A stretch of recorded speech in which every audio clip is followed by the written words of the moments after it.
ചോര മണക്കുന്ന ഒരു സമയമുണ്ട്, അല്ലെങ്കിൽ നമ്മളെ മൂത്രം മണക്കുന്ന ഒരു സമയമുണ്ട്, നമ്മുടെ സെക്രീഷൻസൊക്കെ നമ്മളെ മണക്കുന്ന ഒരു സമയമുണ്ട്.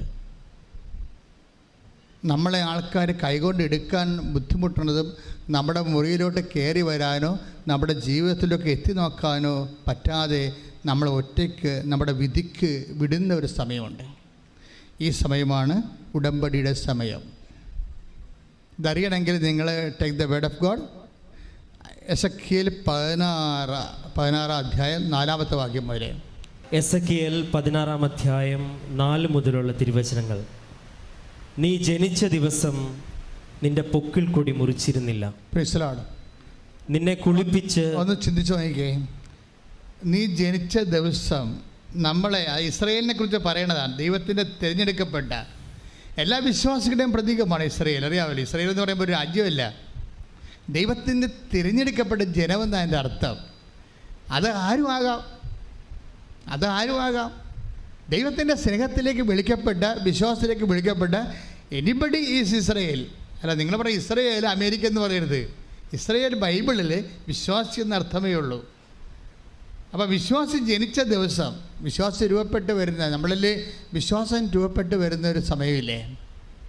മേരി ചേച്ചി എന്ന് പറഞ്ഞൊരു ചേച്ചി ഈ ദിവസങ്ങളിൽ സാക്ഷ്യം പറഞ്ഞ്, മേരി ചേച്ചി പറഞ്ഞ ഇതാണ്: ഞാൻ വിശ്വാസത്തിലേക്ക് വന്നിട്ട് 7 വർഷമായി, പക്ഷേ എല്ലാവരും എന്നെ ഇട്ടേച്ചും പോയെന്ന്. വിശ്വാസത്തിലേക്ക് അവർ പുതുതായിട്ട് വന്നതാണ്. അതുകൊണ്ട് എൻ്റെ ആങ്ങളെ ഇട്ടേച്ചും പോയി, എൻ്റെ അപ്പ, എൻ്റെ ആങ്ങളുടെ ഭാര്യ പോലും ഞാൻ വീട്ടിൽ ചെന്നിട്ട് സംസാരിച്ചില്ല. ആങ്ങളുടെ ഭാര്യ പോലും ഞാൻ വീട്ടിൽ ചെന്നിട്ട് എൻ്റെ വീട്ടിൽ അവരെന്നെ കയറ്റണില്ല. അതൊക്കെ വിശ്വാസം ഒരു ഇസ്രായേലായി മാറുമ്പോൾ, വിശ്വാസം രൂപപ്പെട്ട് വരുമ്പോൾ നമ്മുടെ ഉറ്റവരുടയവരൊക്കെ പതുക്കെ നമ്മളെ ഇങ്ങനെ അവോയ്ഡ് ചെയ്ത് കളയും. എന്നിട്ട് എന്തിനാണ് ഈ മേരി ചേച്ചി എന്തിനാണ് ഇവരുടെ വീട്ടിൽ അവർ കയറ്റത്തില്ലായിരുന്നു?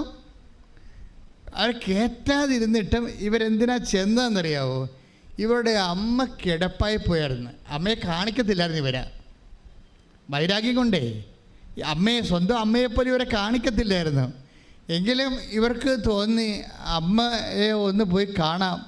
അമ്മ കിടപ്പായി പോയി, അനങ്ങാൻ പാടില്ല, അമ്മയ്ക്ക് എഴുന്നേക്കാൻ പാടില്ല.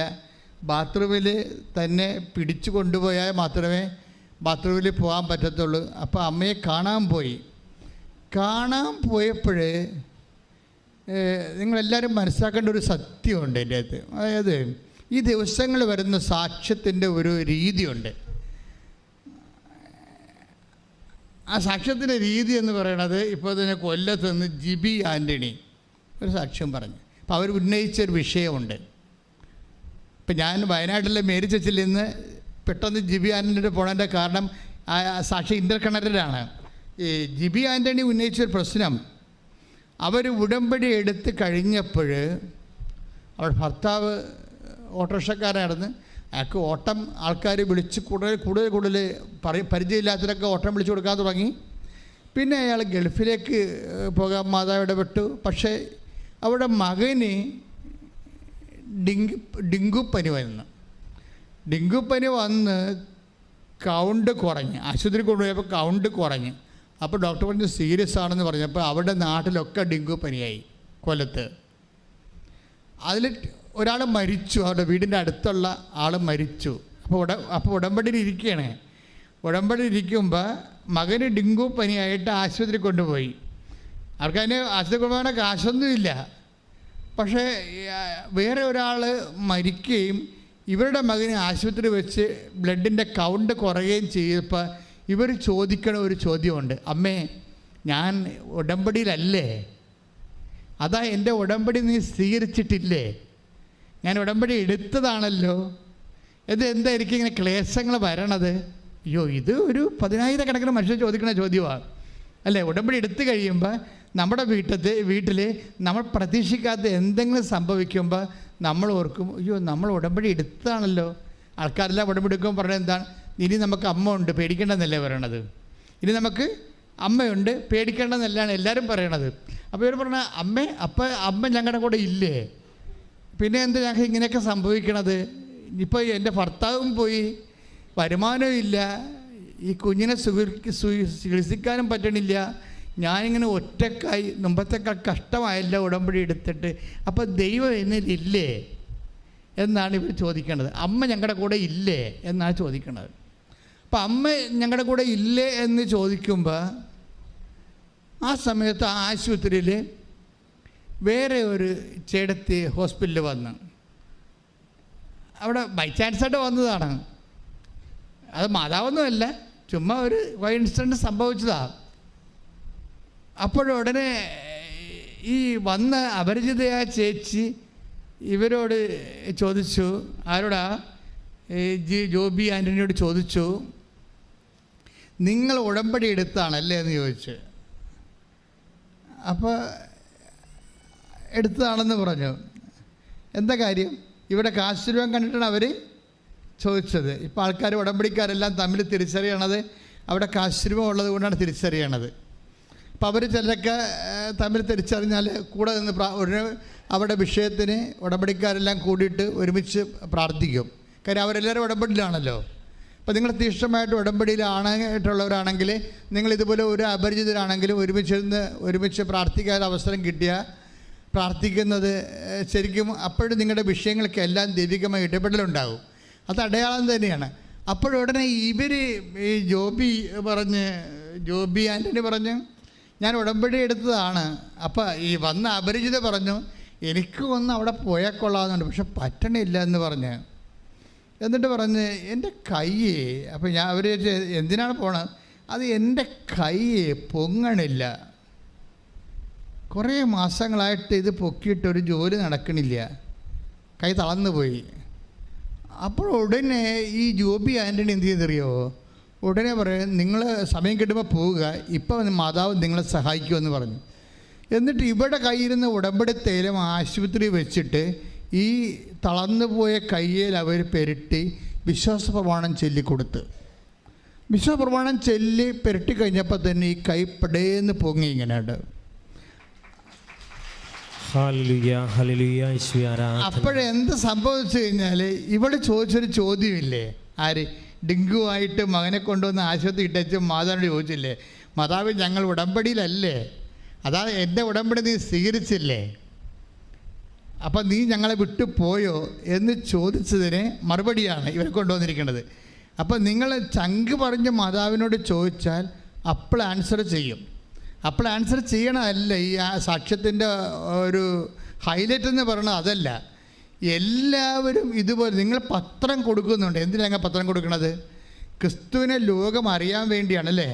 പക്ഷെ നിങ്ങളുടെ കയ്യിൽ കുറേ ആയുധങ്ങളുണ്ട്. ഉപ്പ്, അതുപോലെ തന്നെ ചിലത്, അതുപോലെ തന്നെ ഉടമ്പടി തൈലമുണ്ട്. ഇപ്പോൾ ഈ വയനാട്ടിലത്തെ മേരി ചേച്ചി എന്താ ചെയ്യുന്നറിയാമോ? മേരി ചേച്ചിയുടെ സാക്ഷ്യം എന്ന് പറയുന്നത് രസമാണ്. അതായത് എനിക്ക് തോന്നുന്നത് ഈ ആൾക്കാർ ഇപ്പോഴും ചെയ്തുകൊണ്ടിരിക്കുന്നത് അവർ തന്നെ വിശ്വാസത്തിൽ എംപവറായിട്ട് മറ്റുള്ളവരെ വിശ്വാസത്തിലേക്ക് കൊണ്ടുവരികയും നിങ്ങളുടെ വാല്യൂ കൂടാൻ, ദൈവദൃശ്യത്തിൽ നിങ്ങളുടെ വാല്യൂ കൂടാനുള്ള ഏറ്റവും വലിയ മാർഗം അതാണ്. കാര്യം മറ്റുള്ളവരെ വിശ്വാസത്തിലേക്ക്, അവരെ മതം മാറ്റുകയല്ല, ക്രിസ്തുവിൽ അവർക്ക് ആശ്വാസവും ആത്മശക്തിയും ലഭിച്ച് അവർ നിലനിൽപ്പ് കിട്ടണം, അവർക്ക് നിലനിൽപ്പ് കിട്ടണം. അപ്പോൾ അതുകൊണ്ട് തന്നെ നിങ്ങൾക്ക് മനുഷ്യന്മാർക്ക് അത് ചെയ്തു കൊടുക്കാം. അതൊരു ഉപവിപ്രവർത്തനങ്ങളാണ്. ആ ഉപവിപ്രവർത്തനത്തിൻ്റെ ബേസിലാണ് നിങ്ങൾ രോഗി പരിചരണം പോലെ നിങ്ങൾക്ക് കിട്ടിയിരിക്കുന്ന ദൈവത്തിൻ്റെ കൃപ പങ്കുവെച്ച് കൊടുക്കേണ്ടത്. പ്രാർത്ഥിക്കുക, കർത്താവേ, എനിക്ക് കിട്ടിയിരിക്കുന്ന ദൈവകൃപ പങ്കുവെച്ച് കൊടുത്ത് മറ്റുള്ളവരെയും ബലപ്പെടുത്തുവാൻ. മറ്റുള്ളവരെ ബലപ്പെടുത്തുക എന്നുള്ളത് നമ്മുടെ ഒരു ദൈവികമായ ലക്ഷ്യമാണ്. ഇപ്പം ലുക്കാന്റെ സുവിശേഷമില്ലേ, വിശുദ്ധ ലൂക്കാ സുവിശേഷം 22:32 എടുത്ത് ശ്രദ്ധിക്കട്ടെ.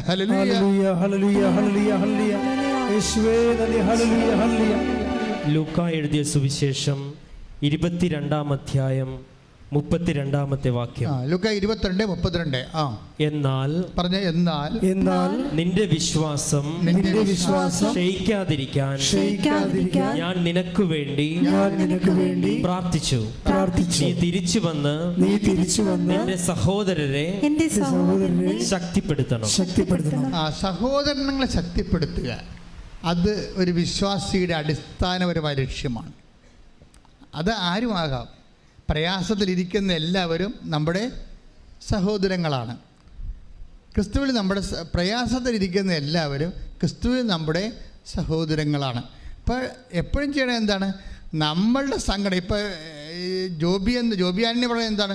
ഞാൻ ഉടമ്പടി എടുത്തിട്ട് എൻ്റെ മകന് ഡെങ്കു വന്നല്ലോ, അവന് ഒരു ഫ്രൂട്ട്സ് വാങ്ങിച്ചു കൊടുക്കാൻ പോലും എൻ്റെ കാശിലല്ലോ, എൻ്റെ ഭർത്താവ് നാട്ടിലില്ലല്ലോ, ഞാൻ ഒറ്റക്കാണല്ലോ, എൻ്റെ ഉടമ്പടി എടുത്തിട്ട് എനിക്ക് സങ്കടമാണല്ലോ എന്നാണ് നമുക്ക്. അപ്പോൾ ഇതിങ്ങനെ നിരാശ ഇങ്ങനെ കിടക്കുന്ന ആൾ. എന്നിട്ട് കർത്താവ് എന്താ പറയണത്? ഈ നിരാശയിൽ നീ കിടക്കരുത്, ഉടമ്പടി എടുത്ത ആൾ നിരാശയിൽ കിടക്കരുത്. എന്താണ്? നീ തിരിച്ചു വരണമെന്ന്. മനസ്സിലായില്ല? പത്രോസിനോട് കർത്താവ് പറയണം, നീ തിരിച്ചു വരണം. അതാണ് ലൂക്ക 22:32. നീ തിരിച്ചു വന്നാൽ മാത്രം പോരാ, എന്തു ചെയ്യണം? നിൻ്റെ സഹോദരനെ ബലപ്പെടുത്തണം.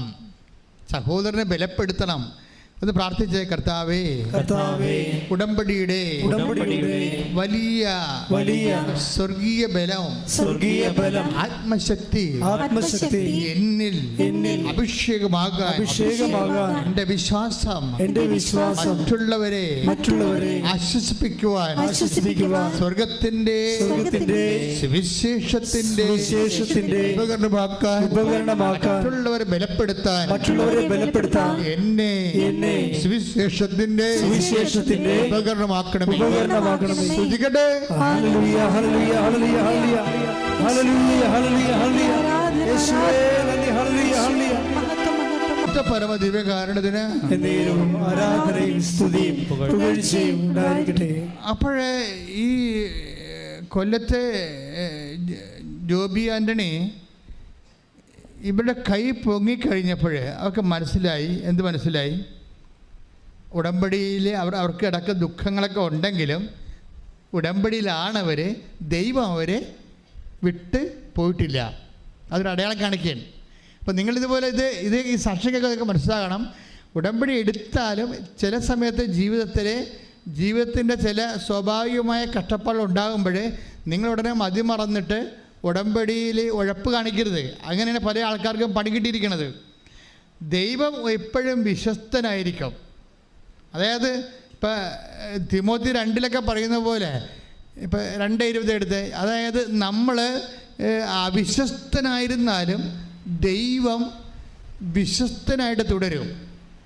ശ്രുതികട്ടെ. ഹല്ലേലൂയ, ഹല്ലേലൂയ, ഹല്ലേലൂയ, ഹല്ലേലൂയ, യേശുവേ നന്ദി. ഹല്ലേലൂയ, ഹല്ലേലൂയ, ഹല്ലേലൂയ, ഹല്ലേലൂയ, ഹല്ലേലൂയ, ഹല്ലേലൂയ, യേശുവേ സ്തുതി. ഹല്ലേലൂയ, ഹല്ലേലൂയ, ഹല്ലേലൂയ, ഹല്ലേലൂയ, ഹല്ലേലൂയ, യേശുവേ നന്ദി. ഹല്ലേലൂയ, ഹല്ലേലൂയ, ഹല്ലേലൂയ, ഹല്ലേലൂയ. 2 തിമോത്തി 2-ാമത്തെ വാക്യം. നാം അവിശ്വസ്തരായിരുന്നാലും നാം അവിശ്വസ്തരായിരുന്നാലും അവൻ വിശ്വസ്തനായിരിക്കും. ഇത് ഉടമ്പടിക്കാരെല്ലാം മനസ്സിലാക്കേണ്ട സംഭവമാണ്. അല്ല ജോബിയാനിയെ പോലെ പെട്ടെന്ന് എന്തെങ്കിലും ഒരു സംഭവം നടക്കുമ്പോൾ തന്നെ ദൈവം എന്നെ കൈവിട്ടെന്നും പറഞ്ഞ് കണ്ണാക്കിടരുത്. ദൈവം സ്റ്റാറ്റസ് കീപ്പ് ചെയ്യും. നമ്മളാണ് ഇത്. നമ്മളോട് പറയും നീ തിരിച്ചു വരാൻ പറയും. ദൈവമല്ല തിരിച്ചു വരേണ്ടത്. ലൂക്ക 22:32 എഴുതിയിരിക്കുന്നത് എന്താണ്? ദൈവമല്ല തിരിച്ചു വരേണ്ടത്, പിന്നെന്താണ്? നീ തിരിച്ചു വരണം. നീ തിരിച്ചു വന്നിട്ട് എന്ത് ചെയ്യണം? നീ ബലപ്പെടാൻ വേണ്ടി മറ്റുള്ളവരെ ബലപ്പെടുത്തണം. മനസ്സിലായില്ലേ? ഇപ്പം നിങ്ങൾ ഉടമ്പടിയിൽ ഒരു വീണ് പോയെങ്കിലും ദൈവമല്ല തിരിച്ചു വരണം. ദൈവം അവിടെ വിശ്വസ്തനായിട്ടുണ്ട്. നമ്മൾ തിരിച്ചു വരണം. തിരിച്ചു വന്നിട്ട് എന്ത് ചെയ്യണം?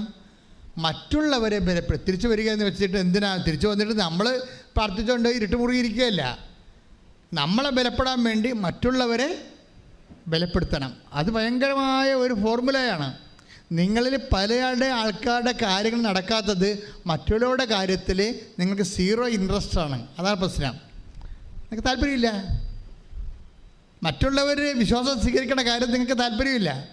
നിങ്ങളെപ്പോഴും നോക്കണം, നിങ്ങൾക്ക് IELTS പാസ്സായാൽ, നിങ്ങളുടെ റിസൾട്ട് കൂടിയാൽ, നിങ്ങൾക്ക് വസ്തു വാങ്ങാൻ ആൾ വന്നോ, നിങ്ങൾക്ക് ലോൺ അനുഭവിക്കാൻ വല്ല മാർഗമുണ്ട്, അപ്പോൾ നിങ്ങൾ എന്ന് മാത്രമേ ചിന്തിക്കുന്നുള്ളൂ. മറ്റുള്ളവരെ ബലപ്പെടുത്തുന്നതിലൂടെയാണ്. ഇനി പച്ചക്ക് പറയാം, ഉടമ്പടി നമ്മൾ എടുക്കുന്നത് നമ്മൾക്ക് വേണ്ടിയും മറ്റുള്ളവർക്ക് വേണ്ടിയും കൂടിയാണ്. അതാണ് എൻ്റെ വിഷയം. നമ്മൾ ഉടമ്പടി എടുക്കുന്നത് എന്തിനാണ്? നമുക്ക് വേണ്ടി മാത്രമല്ല, മറ്റുള്ളവരെ ബലപ്പെടുത്താൻ പ്രാർത്ഥിക്കുക. കർത്താവേ, കർത്താവേ, എൻ്റെ ഉടമ്പടിയിലൂടെ ഞാൻ മറ്റുള്ളവരെയും ബലപ്പെടുത്താൻ എനിക്ക് പ്രത്യേക ആത്മശക്തി നൽകണമേ. എനിക്ക് പ്രത്യേക ആത്മശക്തി നൽകണമേ. അത് ആത്മശക്തി വേണമല്ല. കാര്യം വെച്ച് കഴിഞ്ഞാൽ ആത്മശക്തി ഇല്ലെങ്കിൽ, ഇപ്പം തന്നെ വയനാട്ടിലെ മേരി ചേച്ചി എന്താ, വീട്ടിൽ നിന്ന് ഇറക്കി വിട്ടവരെ അമ്മ ക്ഷീണമായിട്ട് പോലും ആങ്ങളെ കാണിക്കത്തില്ലെന്ന് പറഞ്ഞിരിക്കുകയാണ്. അങ്ങനെയുള്ള സമയത്ത് ആങ്ങളവിടെ ഇല്ലാത്ത തക്കം നോക്കിയാണ് ഇവർ വീട്ടിൽ പ്രവേശിക്കണത്. സ്വന്തം അമ്മേനെ കാണാനാണ് ചെയ്യണത്. അവിടെ ചെന്നപ്പോൾ നാത്തൂൻ പറഞ്ഞ് അമ്മ എഴുന്നേക്കത്തില്ല. അമ്മ എഴുന്നേറ്റിട്ട് മാസങ്ങളായി ബാത്റൂമിൽ പോകാൻ സമയത്ത് പിടിച്ചോണ്ട് പോവുകയാണെന്ന്. അപ്പോൾ നാത്തൂൻ ഇവർക്കൊരു കാപ്പി എടുക്കട്ടെന്ന് പറഞ്ഞുകൊണ്ട് അടുക്കളയിൽ പോയ സമയത്ത് രഹസ്യത്തിൽ ഇവർ ഉടമ്പടി തൈലം എടുത്തിട്ട് അമ്മയുടെ നെറ്റി കുറിച്ചിടും, വിശ്വപ്രമാണം ചൊല്ലി. ഇവർ നോക്കി നിൽക്കുമ്പോൾ കുറേ സമയത്ത് കഴിയുമ്പോൾ അമ്മ തന്നെ എഴുന്നേറ്റ് എന്നെ കാണാം. എനിക്ക് തോന്നുന്നത് ഇപ്പോൾ 2024 ആയപ്പോൾ ഉടമ്പടിയിലൂടെ ദൈവം വേറെ ഒരു ഫേസിലേക്ക് ഇതിനെ കൊണ്ടുപോവുകയാണ് ശരിക്കും. കാര്യം നിങ്ങൾ വഴി നിങ്ങളുടെ സഹോദരങ്ങളെ ബലപ്പെടുത്തുന്നതിലൂടെ ദൈവത്തിൻ്റെ തിരുസന്നിധിയിൽ മൂല്യവത്തായ ഒരു വ്യക്തിയായിട്ട് ദൈവം നിങ്ങളെ ഉയർത്തിയിരിക്കുന്നു. കൈ ഇടിച്ച് കർത്താവ് സുരലി. പിന്നെ വരുന്ന ഇനി നമ്മുടെ ജോബി ആൻ്റണിയുടെ ജീവിതത്തിൽ വരുന്ന സെക്കൻഡ് ഫേസ് എന്ന് വെച്ച് കഴിഞ്ഞാൽ, പെട്ടെന്ന് ഈ ചേട്ടത്തിൻ്റെ കൈ പൊങ്ങിയല്ലോ, അതിനുശേഷം പിന്നെ സംഭവിക്കുന്നത് പെട്ടെന്ന് ഇവർ ആശുപത്രിയിൽ പ്രവേശിപ്പിച്ച ഇവരുടെ മകൻ്റെ ബ്ലഡ് കൗണ്ട് നോർമലാവും. അപ്പോൾ തന്നെ അവൻ അവിടെ നിന്ന് അവനെ ആശുപത്രിയിൽ നിന്ന് ഡിസ്മിസ് ചെയ്യും. അച്ഛാ പെട്ടെന്നായി സംഭവം. ദാറ്റ് മീൻസ് അപ്പോൾ എന്തിനു വേണ്ടിയാണ് ഈ ഡെങ്കു വന്ന് ഈ മകനെ കൊണ്ടുപോയെന്ന് ചോദിച്ചു കഴിഞ്ഞാൽ, ഒന്ന്, നിന്നിൽ നിക്ഷേപിച്ചിരിക്കുന്ന ശക്തി ഉടമ്പടിയിലൂടെ ഞാൻ തിരിച്ചെടുത്തിട്ടില്ല. It is there. നീ തെറ്റിദ്ധരിച്ചിരിക്കുന്നതാണ്, നിനക്കിപ്പോഴും നീ ഉടമ്പടിയിലാണ് എന്ന് പറയാൻ വേണ്ടിയാണ് ഈ ഡെമോൺസ്ട്രേഷൻ വരണത്. ഇതൊരു ഡെമോൺസ്ട്രേഷനാണ്, കവനൻ്റ് ഡെമോൺസ്ട്രേഷൻ. എന്നിട്ട് അതിനുശേഷം ഇവർ വീട്ടിൽ പോകും. വീട്ടിൽ പോയപ്പോൾ വേറെ കാലാവസ്ഥ വന്ന് മകനെയും കൊണ്ട് വീട്ടിൽ പോയി. പിറ്റേ ദിവസം ഇവർക്ക് ഡെങ്കുവായി സംഭവം. അതായത് ഒരു സ്റ്റോറി പോണ പോക്കുണ്ടല്ലേ. അപ്പോൾ ഇവർക്ക് നമുക്കറിയാലോ, നമ്മുടെ ബോഡിയെ തൊട്ട് കഴിഞ്ഞാൽ നമുക്ക് എല്ലാവരുടെ കാര്യവും നമ്മൾ അന്വേഷിക്കുകയും തിരക്കുകയും പറയുകയും ഒക്കെ ചെയ്യും. പക്ഷേ നമ്മുടെ ബോഡിയെ എന്തെങ്കിലും തൊട്ട് കഴിഞ്ഞാൽ പിന്നെ നമ്മൾ ആരുടെ കാര്യവും അന്വേഷിക്കത്തില്ല. ഒരു കൊതുക് പറഞ്ഞാൽ പോലും നമ്മൾ അതിനെ തന്തക്ക് വിളിക്കും. അല്ല, ആൾക്കാർക്ക് പനി കയറി കഴിഞ്ഞാലേ ആൾക്കാരുടെയൊക്കെ സ്വഭാവമല്ല, അടുക്കത്തില്ല. പക്ഷേ എപ്പോഴും നിങ്ങൾ മനസ്സിലാക്കേണ്ടത്, ഏറ്റവും നിങ്ങൾ ഡെലീരിയം കണ്ടീഷനിൽ ഇരിക്കുമ്പോഴാണ് ഏറ്റവും നിങ്ങൾ എംപവർ ആയിരിക്കുന്നത്. അത് എപ്പോഴും നമ്മൾ ശ്രദ്ധിക്കണം. ഏറ്റവും ഡെലീരിയം, അതായത് ഇപ്പോൾ പണ്ട് എനിക്കൊരു അനുഭവം ഉണ്ടായി. ഇപ്പം ഞാനിങ്ങനെ ഒരു പള്ളിയിൽ അസ്തേന്തിയായിട്ടിരിക്കുകയാണ്, അസ്റ്റൻ്റ്. അപ്പോൾ അവിടെ അച്ഛനില്ല, അവിടെ അച്ഛൻ ധ്യാനിക്കാനാവറ്റ പോയിരിക്കുക. അപ്പം ഞാനുണ്ട്, ഇടിമിട്ടി മഴ പെയ്യേ. എനിക്കാണെങ്കിൽ തൊണ്ട വരണ്ടല്ല, ഇങ്ങനെ തൊണ്ട കാർച്ച, തോട്ട്സോറ്, പിന്നെ നെഞ്ച് പറയണ ചുമ, രാത്രി ആകുമ്പോൾ ഉണ്ടാകുന്ന രാപ്പനി, എല്ലാം കൊണ്ട് ഞാൻ ഇരുന്ന് ഛർദ്ദിക്കുകയാണ്. അപ്പോൾ കറണ്ടും പോയി. അപ്പോൾ എല്ലാ വയ്യാവേലികളും ഒരുമിച്ച് വരികയാണ്, കറണ്ടും പോയി. ഞാൻ പുറത്തിരുന്ന് ഛർദ്ദിക്കുന്ന സമയത്താണ് കറണ്ട് പോയത്. ഇനി കണ്ണും കാണാൻ പോലെ അകത്തോട്ട് കയറാൻ, മൊത്തം ബ്ലാക്ക് ഔട്ടാക്കി. ഇടുക്കൂട് കാറ്റാണ്. അപ്പോഴുണ്ടൊരു മനുഷ്യൻ രാത്രി വന്ന് മേടയുടെ വാതിലെ കൊട്ടി. അപ്പം ഞാനിങ്ങനെ ലുങ്കിയൊക്കെ കൊടുത്ത് ബെനിനൊക്കെ ഇട്ടിരുന്ന് ഛർദ്ദിക്കുന്ന രംഗമാണ്. എൻ്റെ യഥാർത്ഥ ഒരു രൂപം കണ്ട ആ മനുഷ്യൻ പെടച്ചതിൽ വിണിച്ചാകും. അപ്പം ഞാൻ മിണ്ടായിരുന്നു. പക്ഷേ ഇയാൾ സമ്മതിക്കണില്ല, ഇയാൾ കൊട്ടിക്കൊണ്ടിരിക്കുകയാണ്. അപ്പോൾ ഞാൻ പറഞ്ഞു, ചേട്ടാ അവിടെ നിൽക്ക്, ഞാൻ ഛർദ്ദിച്ചിരിക്കുകയാണ്, ഇങ്ങോട്ട് ഇപ്പോൾ വരരുത്. അപ്പോൾ പുള്ളി അത് മൈൻഡ് ചെയ്യില്ല. പുള്ളി വന്നു, പക്ഷേ ഇരുട്ടത്ത് തപ്പി പിടിച്ച് പുള്ളി വന്നു. പുള്ളി അവിടെ വരുന്ന ആളാണ്. കുറച്ച് കഴിഞ്ഞപ്പോൾ ഞാൻ നിരച്ച് പോയി ബാത്റൂമിൽ പോയി ടബൊക്കെ കയ്യിലൊക്കെ പോയി കഴുകി ലുങ്കിയൊക്കെ മാറി ഉടുപ്പൊക്കെ ഇട്ട് അങ്ങനെ ഇരിക്കുന്ന സമയത്ത് കറണ്ട് വന്നു. ഒരു മെഴുകുതിരിയൊക്കെ കത്തിച്ച് വന്ന സമയത്ത് പുള്ളി വന്നു. ഞാൻ എന്നെ ഇത്രയും തിരക്കെന്താണെന്ന് ചോദിച്ചു. അപ്പോൾ ഞാനോർത്ത് വല്ല ഈ ആൾക്കാർ ലാസ്റ്റ് സക്രമെൻ്റ് വരത്തില്ലേ, അപ്പൻ അമ്മയൊക്കെ മരിക്കാൻ പോകണമെങ്കിൽ ഇതുപോലെ വന്ന് തിരക്ക് കൂട്ടും ആൾക്കാർ. കാര്യം സമയമില്ലല്ല, മരിക്കണേ കൊണ്ടുപോയി മുമ്പ് കുർബാന കൊടുക്കണ്ടേ. അപ്പം അങ്ങനെ വല്ല കേസ് ആയതുകൊണ്ട് ഞാൻ വളരെ സംയമനത്തോടെ ഇരിക്കുകയാണ് ഈ മനുഷ്യനോട് സംസാരിക്കണം. അപ്പോൾ പറഞ്ഞു, എൻ്റെ അച്ഛ എന്നുവെച്ചാൽ ഞങ്ങൾ 40 പേര് വള്ളത്തിൽ പോയിട്ട് ഇപ്പോൾ 2 ആഴ്ചയായിട്ട് ഒരു കരിനന്ദം പോയി, നന്ദനം എന്ന് പറയാൻ മനസ്സിലാവില്ല നിങ്ങൾക്ക്, മീൻ, അത് കരിനന്ദം വെച്ചാൽ കടപ്പുറത്ത് ഒന്നുമില്ലെങ്കിൽ ചെറിയ നന്ദം കിട്ടണ കാലം ഉണ്ടായിരുന്നു, അതും കിട്ടണില്ലെന്ന് പറയും. അപ്പോൾ എല്ലാവരും പട്ടിണിയാണെന്ന് പറയും. അപ്പോഴേ ഒന്നെങ്കിൽ ഞാൻ അവിടെ പോയി വെഞ്ചരിച്ച് കൊടുക്കണം രാത്രി. അവിടെയൊക്കെ ഇരിക്കുമ്പോൾ അങ്ങനെയാണ് എൻ്റെ രീതികൾ. മിക്കവാറും അച്ഛന്മാർ പോകും. അപ്പോൾ ഞാൻ പറഞ്ഞു, ചേട്ടാ എൻ്റെ വശകേടാണ്, ഞാൻ ആരെങ്കിലും നാളെ രാവിലെ കുർബാനയ്ക്ക് ഒരു അച്ഛനെ കിട്ടിയിട്ടേ, നാളെ രാവിലെ കുർബാനയില്ലേ, രാത്രി അവിടെ നിന്ന് പോകണമെന്ന് എനിക്ക് ആഗ്രഹമുണ്ട്, അല്ലെങ്കിൽ ഞാൻ കിടന്ന കിടപ്പ് ശരിയാകത്തില്ല. അപ്പോൾ ഏതെങ്കിലും ഹോസ്പിറ്റലിൽ പോയി അഡ്മിറ്റ് ചെയ്യണമെന്നുണ്ട്. പക്ഷേ അച്ഛനെ വിളിച്ചിട്ട് പണ്ടത്തെ ഈ കറക്കണ ഫോണല്ലേ, കാറ്റുമാണ്, അപ്പോൾ എടുക്കുമ്പോൾ അച്ഛന്മാരെ കിട്ടത്തില്ല. അപ്പോൾ അങ്ങനെ ഒരു അവസ്ഥയിൽ ഞാനിങ്ങനെ ഈ തളർന്ന് ഇതിമേ കുത്തി കറക്കിക്കൊണ്ടിരിക്കുകയാണ്. ഞാൻ ചേട്ടാ ഒരു അച്ഛനെ കിട്ടിയിട്ട് വേണം എനിക്ക് രാത്രി ഇവിടുന്ന് ആശുപത്രിയിൽ പോകാൻ, അതാണ് അവസ്ഥ. അപ്പോൾ അച്ഛൻ എന്നോട് പറഞ്ഞു, അച്ഛാ എന്തെങ്കിലും ഒന്ന് വെഞ്ചരിച്ച് തരാൻ പറഞ്ഞു. ഉടനെ ഞാനത് കാശ് അവിടെ മേശയിൽ നിന്ന് എടുത്തിട്ട് ഒരു കാശുരം എടുത്തിട്ട് വിശ്വാസപ്രമാണം ചൊല്ലി ഈ മത്സ്യബന്ധ നിയോഗ പ്രാർത്ഥന, പ്രത്യേക പ്രാർത്ഥനയുണ്ട്, ആ ചൊല്ലിയിട്ട് ചേട്ടനെ കൊടുത്ത് ബ്ലസ് ചെയ്ത് വിട്ട്. എന്നിട്ട് എനിക്ക് പിന്നെ ആ ചേട്ടൻ പോയി കഴിഞ്ഞപ്പോൾ തന്നെ എനിക്ക് അച്ഛനെ കിട്ടി. ലോണിൽ മറുപ കണ്ടുന്നൊരു അച്ഛനെ കൊച്ചിയിൽ നിന്ന് കിട്ടി. ഞാൻ അച്ഛനെ ഏൽപ്പിച്ച് വെച്ചാൽ എപ്പോൾ ഞാൻ വരുമെന്നറിയത്തില്ല, എത്ര ദിവസം കിടക്കേണ്ടി വരുമെന്ന് അറിയത്തില്ല, അച്ഛൻ വന്ന് കുർബാന ചൊല്ലി കൊടുക്കണമെന്ന് പറഞ്ഞ് അച്ഛനേറ്റ് ഞാൻ രാത്രി ഓട്ടോറിക്ഷ എടുത്ത് പോവുകയും ചെയ്തു. ഞാൻ പിന്നെ വന്ന 2 ആഴ്ച കഴിഞ്ഞിട്ടാണ് കിടന്നു പോയി. 2 ആഴ്ച കഴിഞ്ഞിട്ടാണ് ഞാൻ വരണത്. 2 ആഴ്ച കഴിഞ്ഞിട്ട് വരുമ്പോൾ പിറ്റേ ദിവസം ഈ ചേട്ടൻ വന്നു. അപ്പോൾ ഞാനോടത്ത് കർത്താവേ പഴയ ദുരിതം പറയാൻ വേണ്ടി വരികയാണ്. അപ്പോൾ പുള്ളി ഭയങ്കര ഹാപ്പിയാണ്. ഞാൻ പറഞ്ഞ് അപ്പോൾ ഞാൻ പറഞ്ഞ ചേട്ടാ സന്തോഷമാണ്. ആ സന്തോഷം, അന്ന് തന്നെ രക്ഷപ്പെട്ടെന്ന് പറഞ്ഞു. കാര്യം ഈ കാശുരം കൊണ്ട് കെട്ടുകയും പുള്ളി കൊണ്ടുപോയി പിറ്റേ ദിവസം പോയി വങ്കടയെന്നും പറഞ്ഞൊരു വലിയ മത്സ്യമുണ്ട്, അതിൻ്റെ ഒരു കൂട്ടത്തിന് കടലിൽ അടിച്ചത് മൊത്തം അന്നത്തെ 40,000 രൂപ കിട്ടി. 93 ഈ കാലഘട്ടം. ഇപ്പോൾ എത്രയായി, 2000 ഇപ്പം 30 കൊല്ലമായില്ലേ. 30 കൊല്ലം മുമ്പ് 40,000 രൂപ കിട്ടിയാൽ അത് വലിയ ഒരു കിട്ടലാണ്. അതിനുശേഷം അവർക്ക് പിന്നെ അരി മുട്ടിയിട്ടില്ല. അപ്പം ഞാൻ മനസ്സിലാക്കിയ സത്യം എന്താ വെച്ച് കഴിഞ്ഞാൽ, ഞാൻ വയ്യാണ്ടിരുന്ന് 0 ആയിട്ട് തകർന്നിരുന്ന സമയത്താണ് ഈ സംഭവം ചെയ്തിരിക്കുന്നത്. അന്ന് മുതൽ ഞാനൊരു കാര്യം പഠിച്ചു. എന്താ വെച്ചാൽ ഇതിനിടയ്ക്ക് എനിക്ക് പണ്ട് വലിവ് വരുമായിരുന്നു, ഇപ്പോഴാണ് ഞാൻ വലിവൊന്നും വരാത്തത്. വലിവ് ഇങ്ങനെ വന്നത് അത് കുഞ്ഞുനാളും വരെ ഉള്ളതാണ്. വലിവ് ഇങ്ങനെ വരും. വലിവ് വന്നാൽ പിന്നെ അത് പോകത്തില്ല. അപ്പോൾ വലിവ് വന്ന് ആശുപത്രി കട്ടിലേൽ മേടെ കിടക്കിയിരിക്കും. പക്ഷെ കിടന്നാലും ഈ ആൾക്കാർ ഒളിച്ചും പാത്തുമൊക്കെ ഒരു വാതിൽ തുറന്ന് അപ്പം തന്നെ ചാടി അകത്ത് കയറിയിട്ട് അച്ഛ ഭാര്യനെ ആശുപത്രി കൊണ്ടുപോകണമെന്നൊക്കെ പറയും, ഭാര്യയെ പിടിച്ച് പ്രാർത്ഥിക്കാനൊക്കെ പറയും. പക്ഷേ എനിക്ക് വലിവാണെന്നൊക്കെ പറഞ്ഞാൽ അവർ അംഗീകരിക്കത്തില്ല. കാര്യം അവരെ സംബന്ധിച്ചിടത്തോളം അത് വേറെ ഒരു വിശ്വാസമാണത്. അപ്പം ഞാനത് പ്രാർത്ഥിച്ച് കൊടുക്കും. കിടന്നാലും കിടന്നുകൊണ്ട് പ്രാർത്ഥിച്ച് കൊടുക്കും. കാര്യം വെച്ച് കഴിഞ്ഞാൽ ഇതെന്താ പ്രശ്നം വെച്ച് കഴിഞ്ഞാൽ, നമ്മൾ എന്തുമാത്രം അവശരാകുന്നുവോ അത്രയും ഒരു ദൈവ വേലക്കാരൻ്റെ പവർ കൂടിക്കൊണ്ടിരിക്കും. വിശ്വാസിയുടെ ഒരു ഗുണം അതാണ്.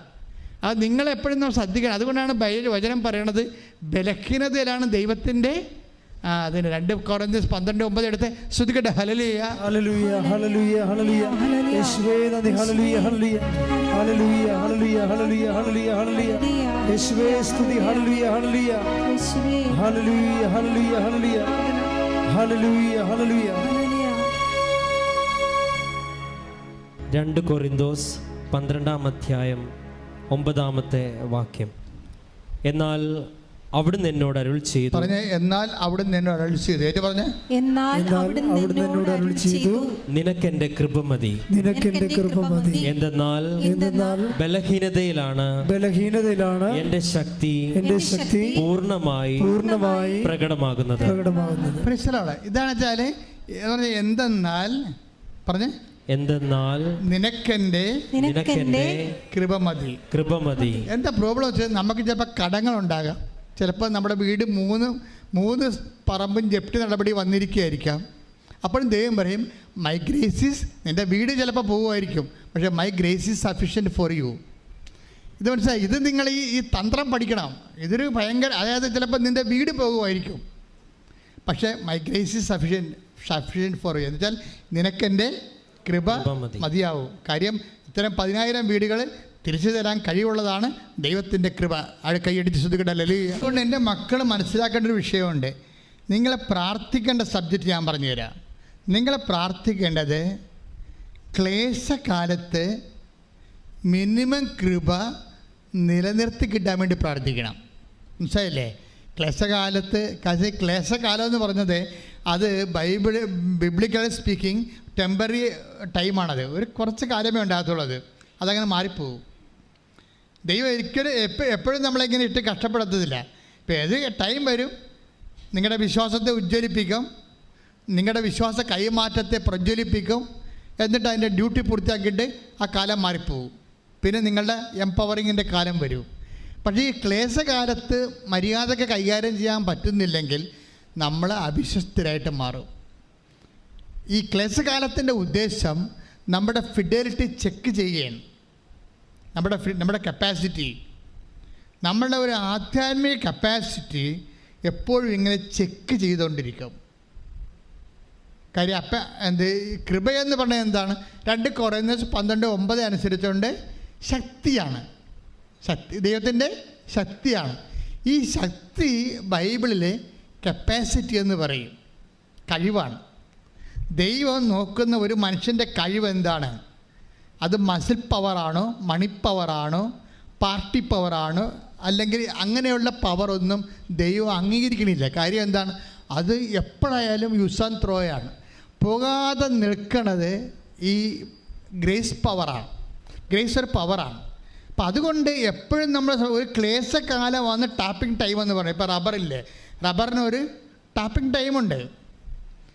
അപ്പോൾ അതുപോലെ തന്നെ നമ്മൾ ടാപ്പിംഗ് ടൈം കഴിയുമ്പോൾ നമ്മളത് കടും വെട്ടിന് കൊടുക്കും.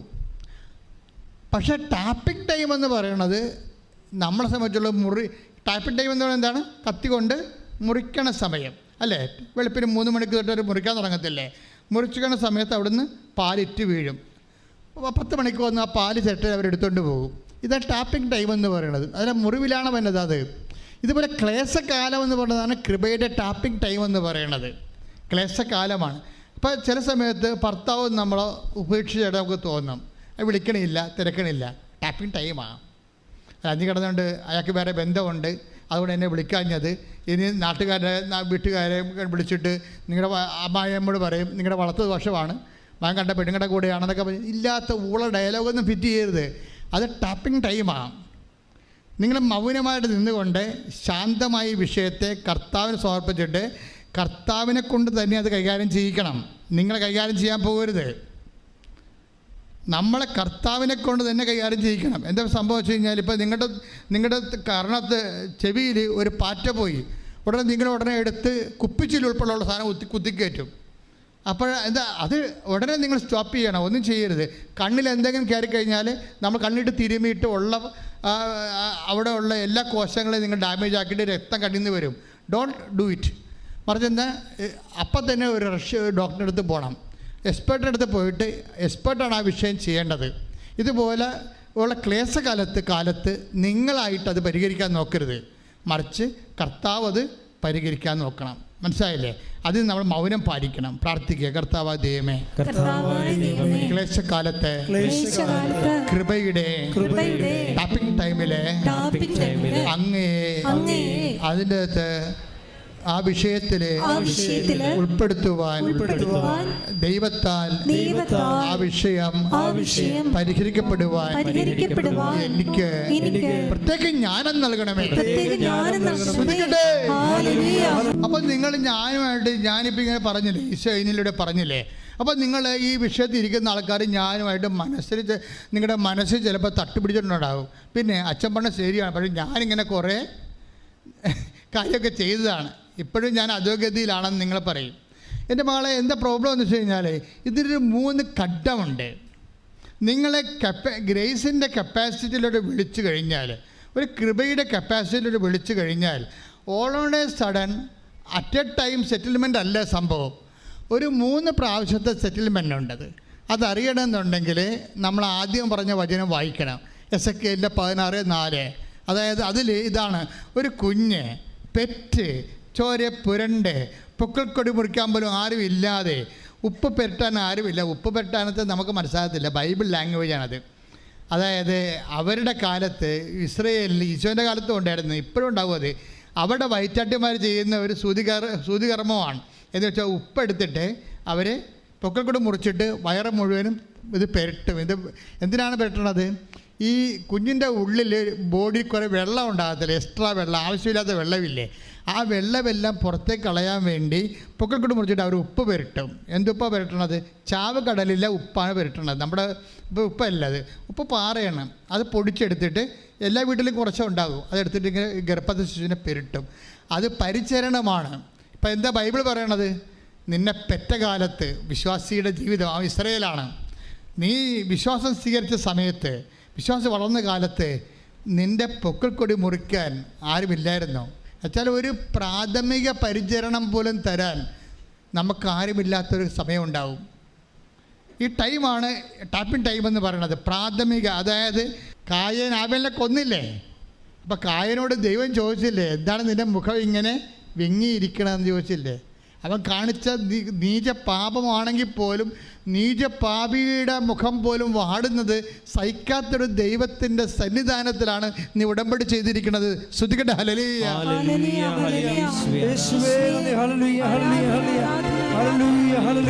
ക്ലേശകാലത്തിന് ഒരു ഏറ്റവും കുറഞ്ഞത് ഒരു 3 ടൈമുണ്ട്. ഇപ്പം നീ ഒരു ഡൈവേഴ്സ്ഡ് ആയിട്ടുള്ള സിംഗിൾ ഒരു സ്പൗസാണെന്ന് വിചാരിച്ചോ.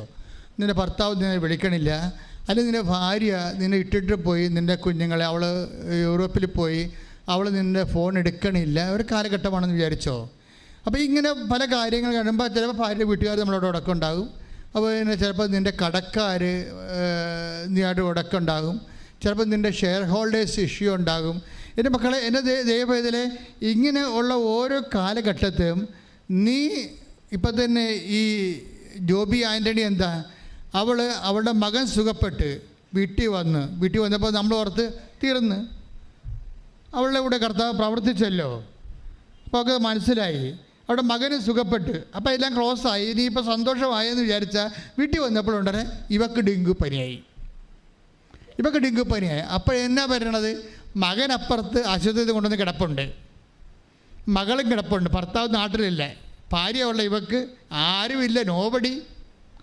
ഇവക്ക് ഡെങ്കു പനിയായി. അത് മുഴുവനും ഈ അസ്ഥി മുഴുവൻ കഴിച്ചു വിടുന്ന അവസ്ഥയായി. അതായത് ഭക്ഷണം പോലും കിട്ടാത്തൊരവസ്ഥയായി. അപ്പോൾ ഇവിടെ അമ്മയോട് ചോദിച്ചു, അമ്മേ പൂർണ്ണമായിട്ട് എന്നെ ഇങ്ങനെ ഒഴിവാക്കിയ, എനിക്കിപ്പോൾ ആരുമില്ലാണ്ടായല്ലോ, ഒരു ഫ്രൂട്ട്സ് വാങ്ങിച്ച് കഴിക്കാൻ പോലും എനിക്ക് പൈസ ഇല്ല, ഞാൻ കിടന്ന് ചത്തുപോകും.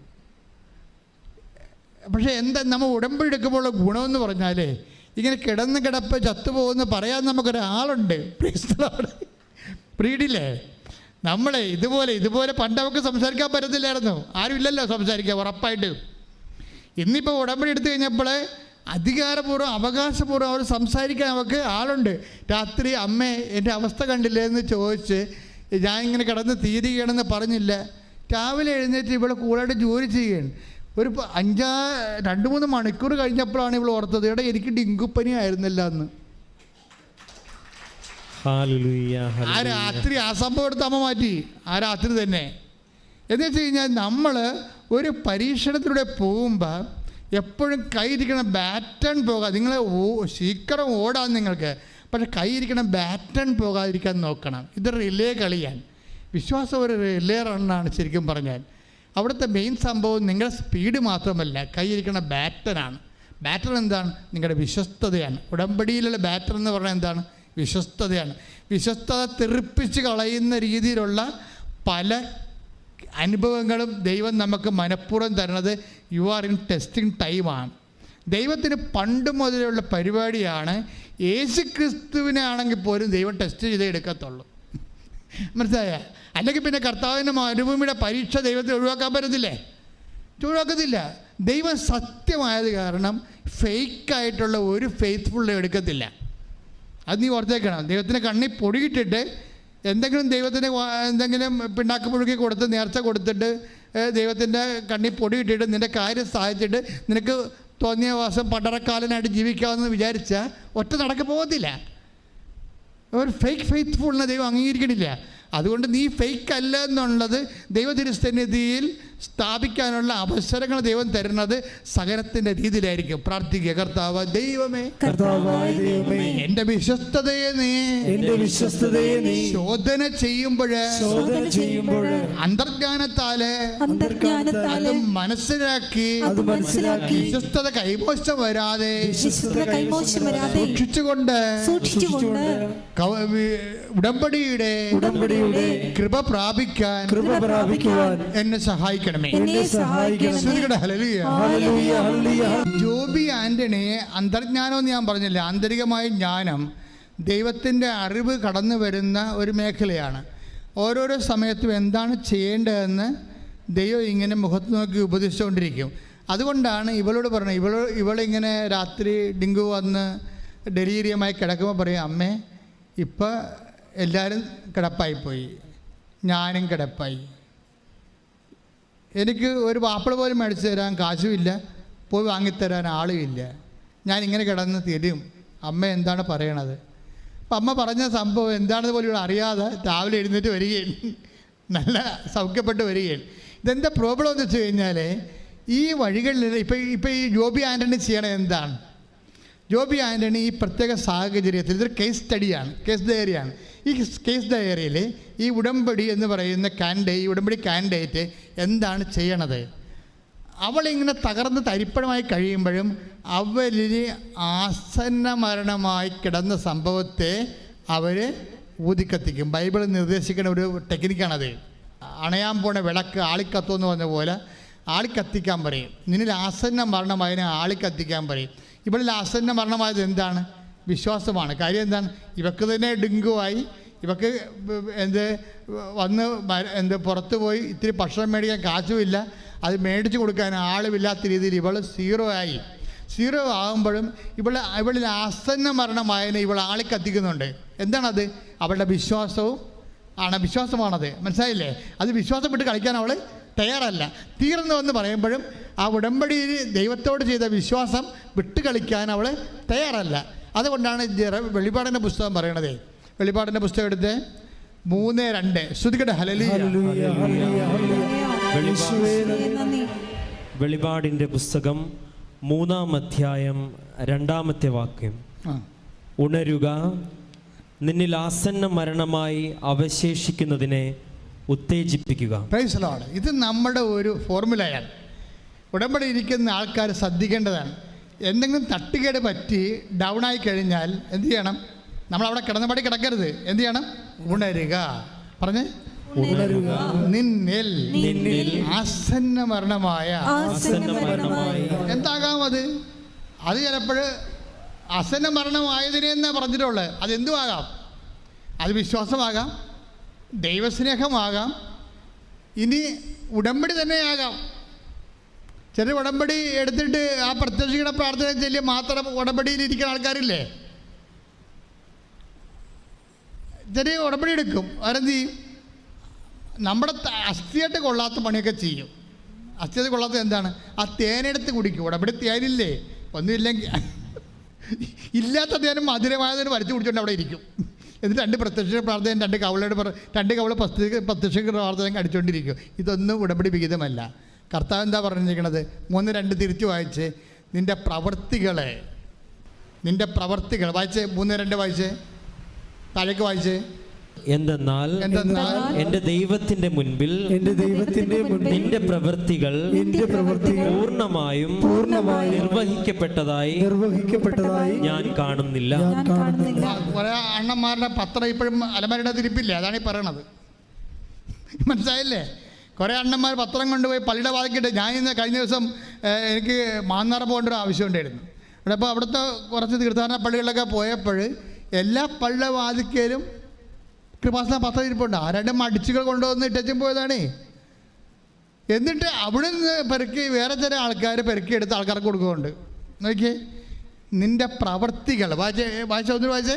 എന്റെ ദൈവത്തിന്റെ മുൻപിൽ എന്റെ ദൈവത്തിന്റെ മുൻപിൽ നിന്റെ പ്രവർത്തികൾ പൂർണ്ണമായും നിർവഹിക്കപ്പെട്ടതായി ഞാൻ കാണുന്നില്ല. ദൈവം നോക്കണ കാര്യമാണ്, അല്ലാതെ കാണുന്നില്ല എന്ന് പറഞ്ഞ കാര്യം എന്താ? ദൈവം നിങ്ങളുടെ പ്രവർത്തികളെ നോക്കുന്നുണ്ടെന്ന് അതിൻ്റെ അർത്ഥം. അത് പൂർണ്ണമായും നിർവഹിച്ച് കാണുവേ. വല്ലതൊക്കെ ചിലക്ക് ദൈവത്തിൻ്റെ കണ്ണിൽ പോയിടാൻ വേണ്ടി എന്തെങ്കിലുമൊക്കെ ചെയ്ത് കാണും. പൂർണ്ണമെന്ന ദൈവം പറഞ്ഞിരിക്കണത് എന്താ പറഞ്ഞത്? ദൈവത്തിൻ്റെ മുമ്പിൽ ദൈവത്തിൻ്റെ മുമ്പിൽ നിന്റെ പ്രവർത്തികൾ പൂർണ്ണമായും നിർവഹിക്കപ്പെട്ടതായി ഞാൻ കാണുന്നില്ല. ഉടമ്പടി പുതുക്കാൻ വന്നവർ ഇത് കൃത്യമായിട്ട് കേൾക്കണമെങ്കിൽ ഉടമ്പടി പുതുക്കാൻ വേണ്ടി വന്നിരിക്കുന്ന 90% ആൾക്കാരോട് ദൈവം പറഞ്ഞ ഇതാണ്. എന്താണ്? ദൈവത്തിൻ്റെ മുമ്പിലെ നിന്റെ പ്രവർത്തികൾ പൂർണ്ണമായി നിർവഹിക്കപ്പെട്ടതായി ഞാൻ കാണുന്നില്ല എന്ന് പറഞ്ഞതിൻ്റെ അർത്ഥം എന്താണ്? ഞാനത് നോക്കിക്കൊണ്ടിരിക്കുകയാണ് എന്നതിൻ്റെ അർത്ഥം. നിന്റെ പ്രവർത്തികളെ ഞാൻ നോക്കിക്കൊണ്ടിരിക്കുകയാണ്. അത് നിർവഹിക്കപ്പെടുന്നുണ്ട്, അക്കാര്യം വേണ്ടിയൊക്കെ ഓക്കാരിക്കുന്നുണ്ട്.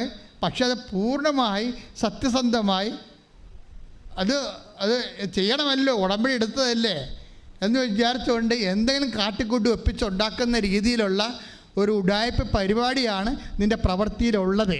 അതുകൊണ്ടാണ് പറയണത് നിന്റെ പ്രവൃത്തികൾ പറഞ്ഞേ ദൈവത്തിന്റെ തിരുസന്നിധിയിൽ പൂർണ്ണമായി നിർവഹിക്കുന്നതായി ഞാൻ കാണുന്നില്ല.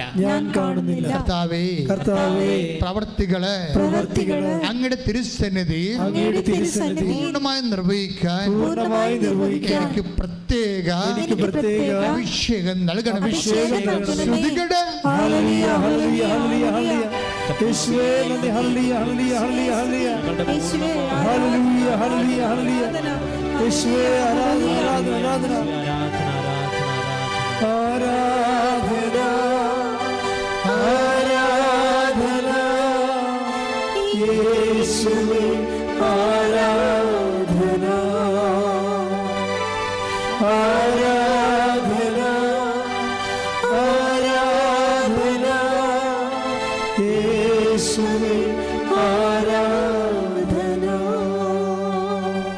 മൂന്ന് വായിച്ചേ.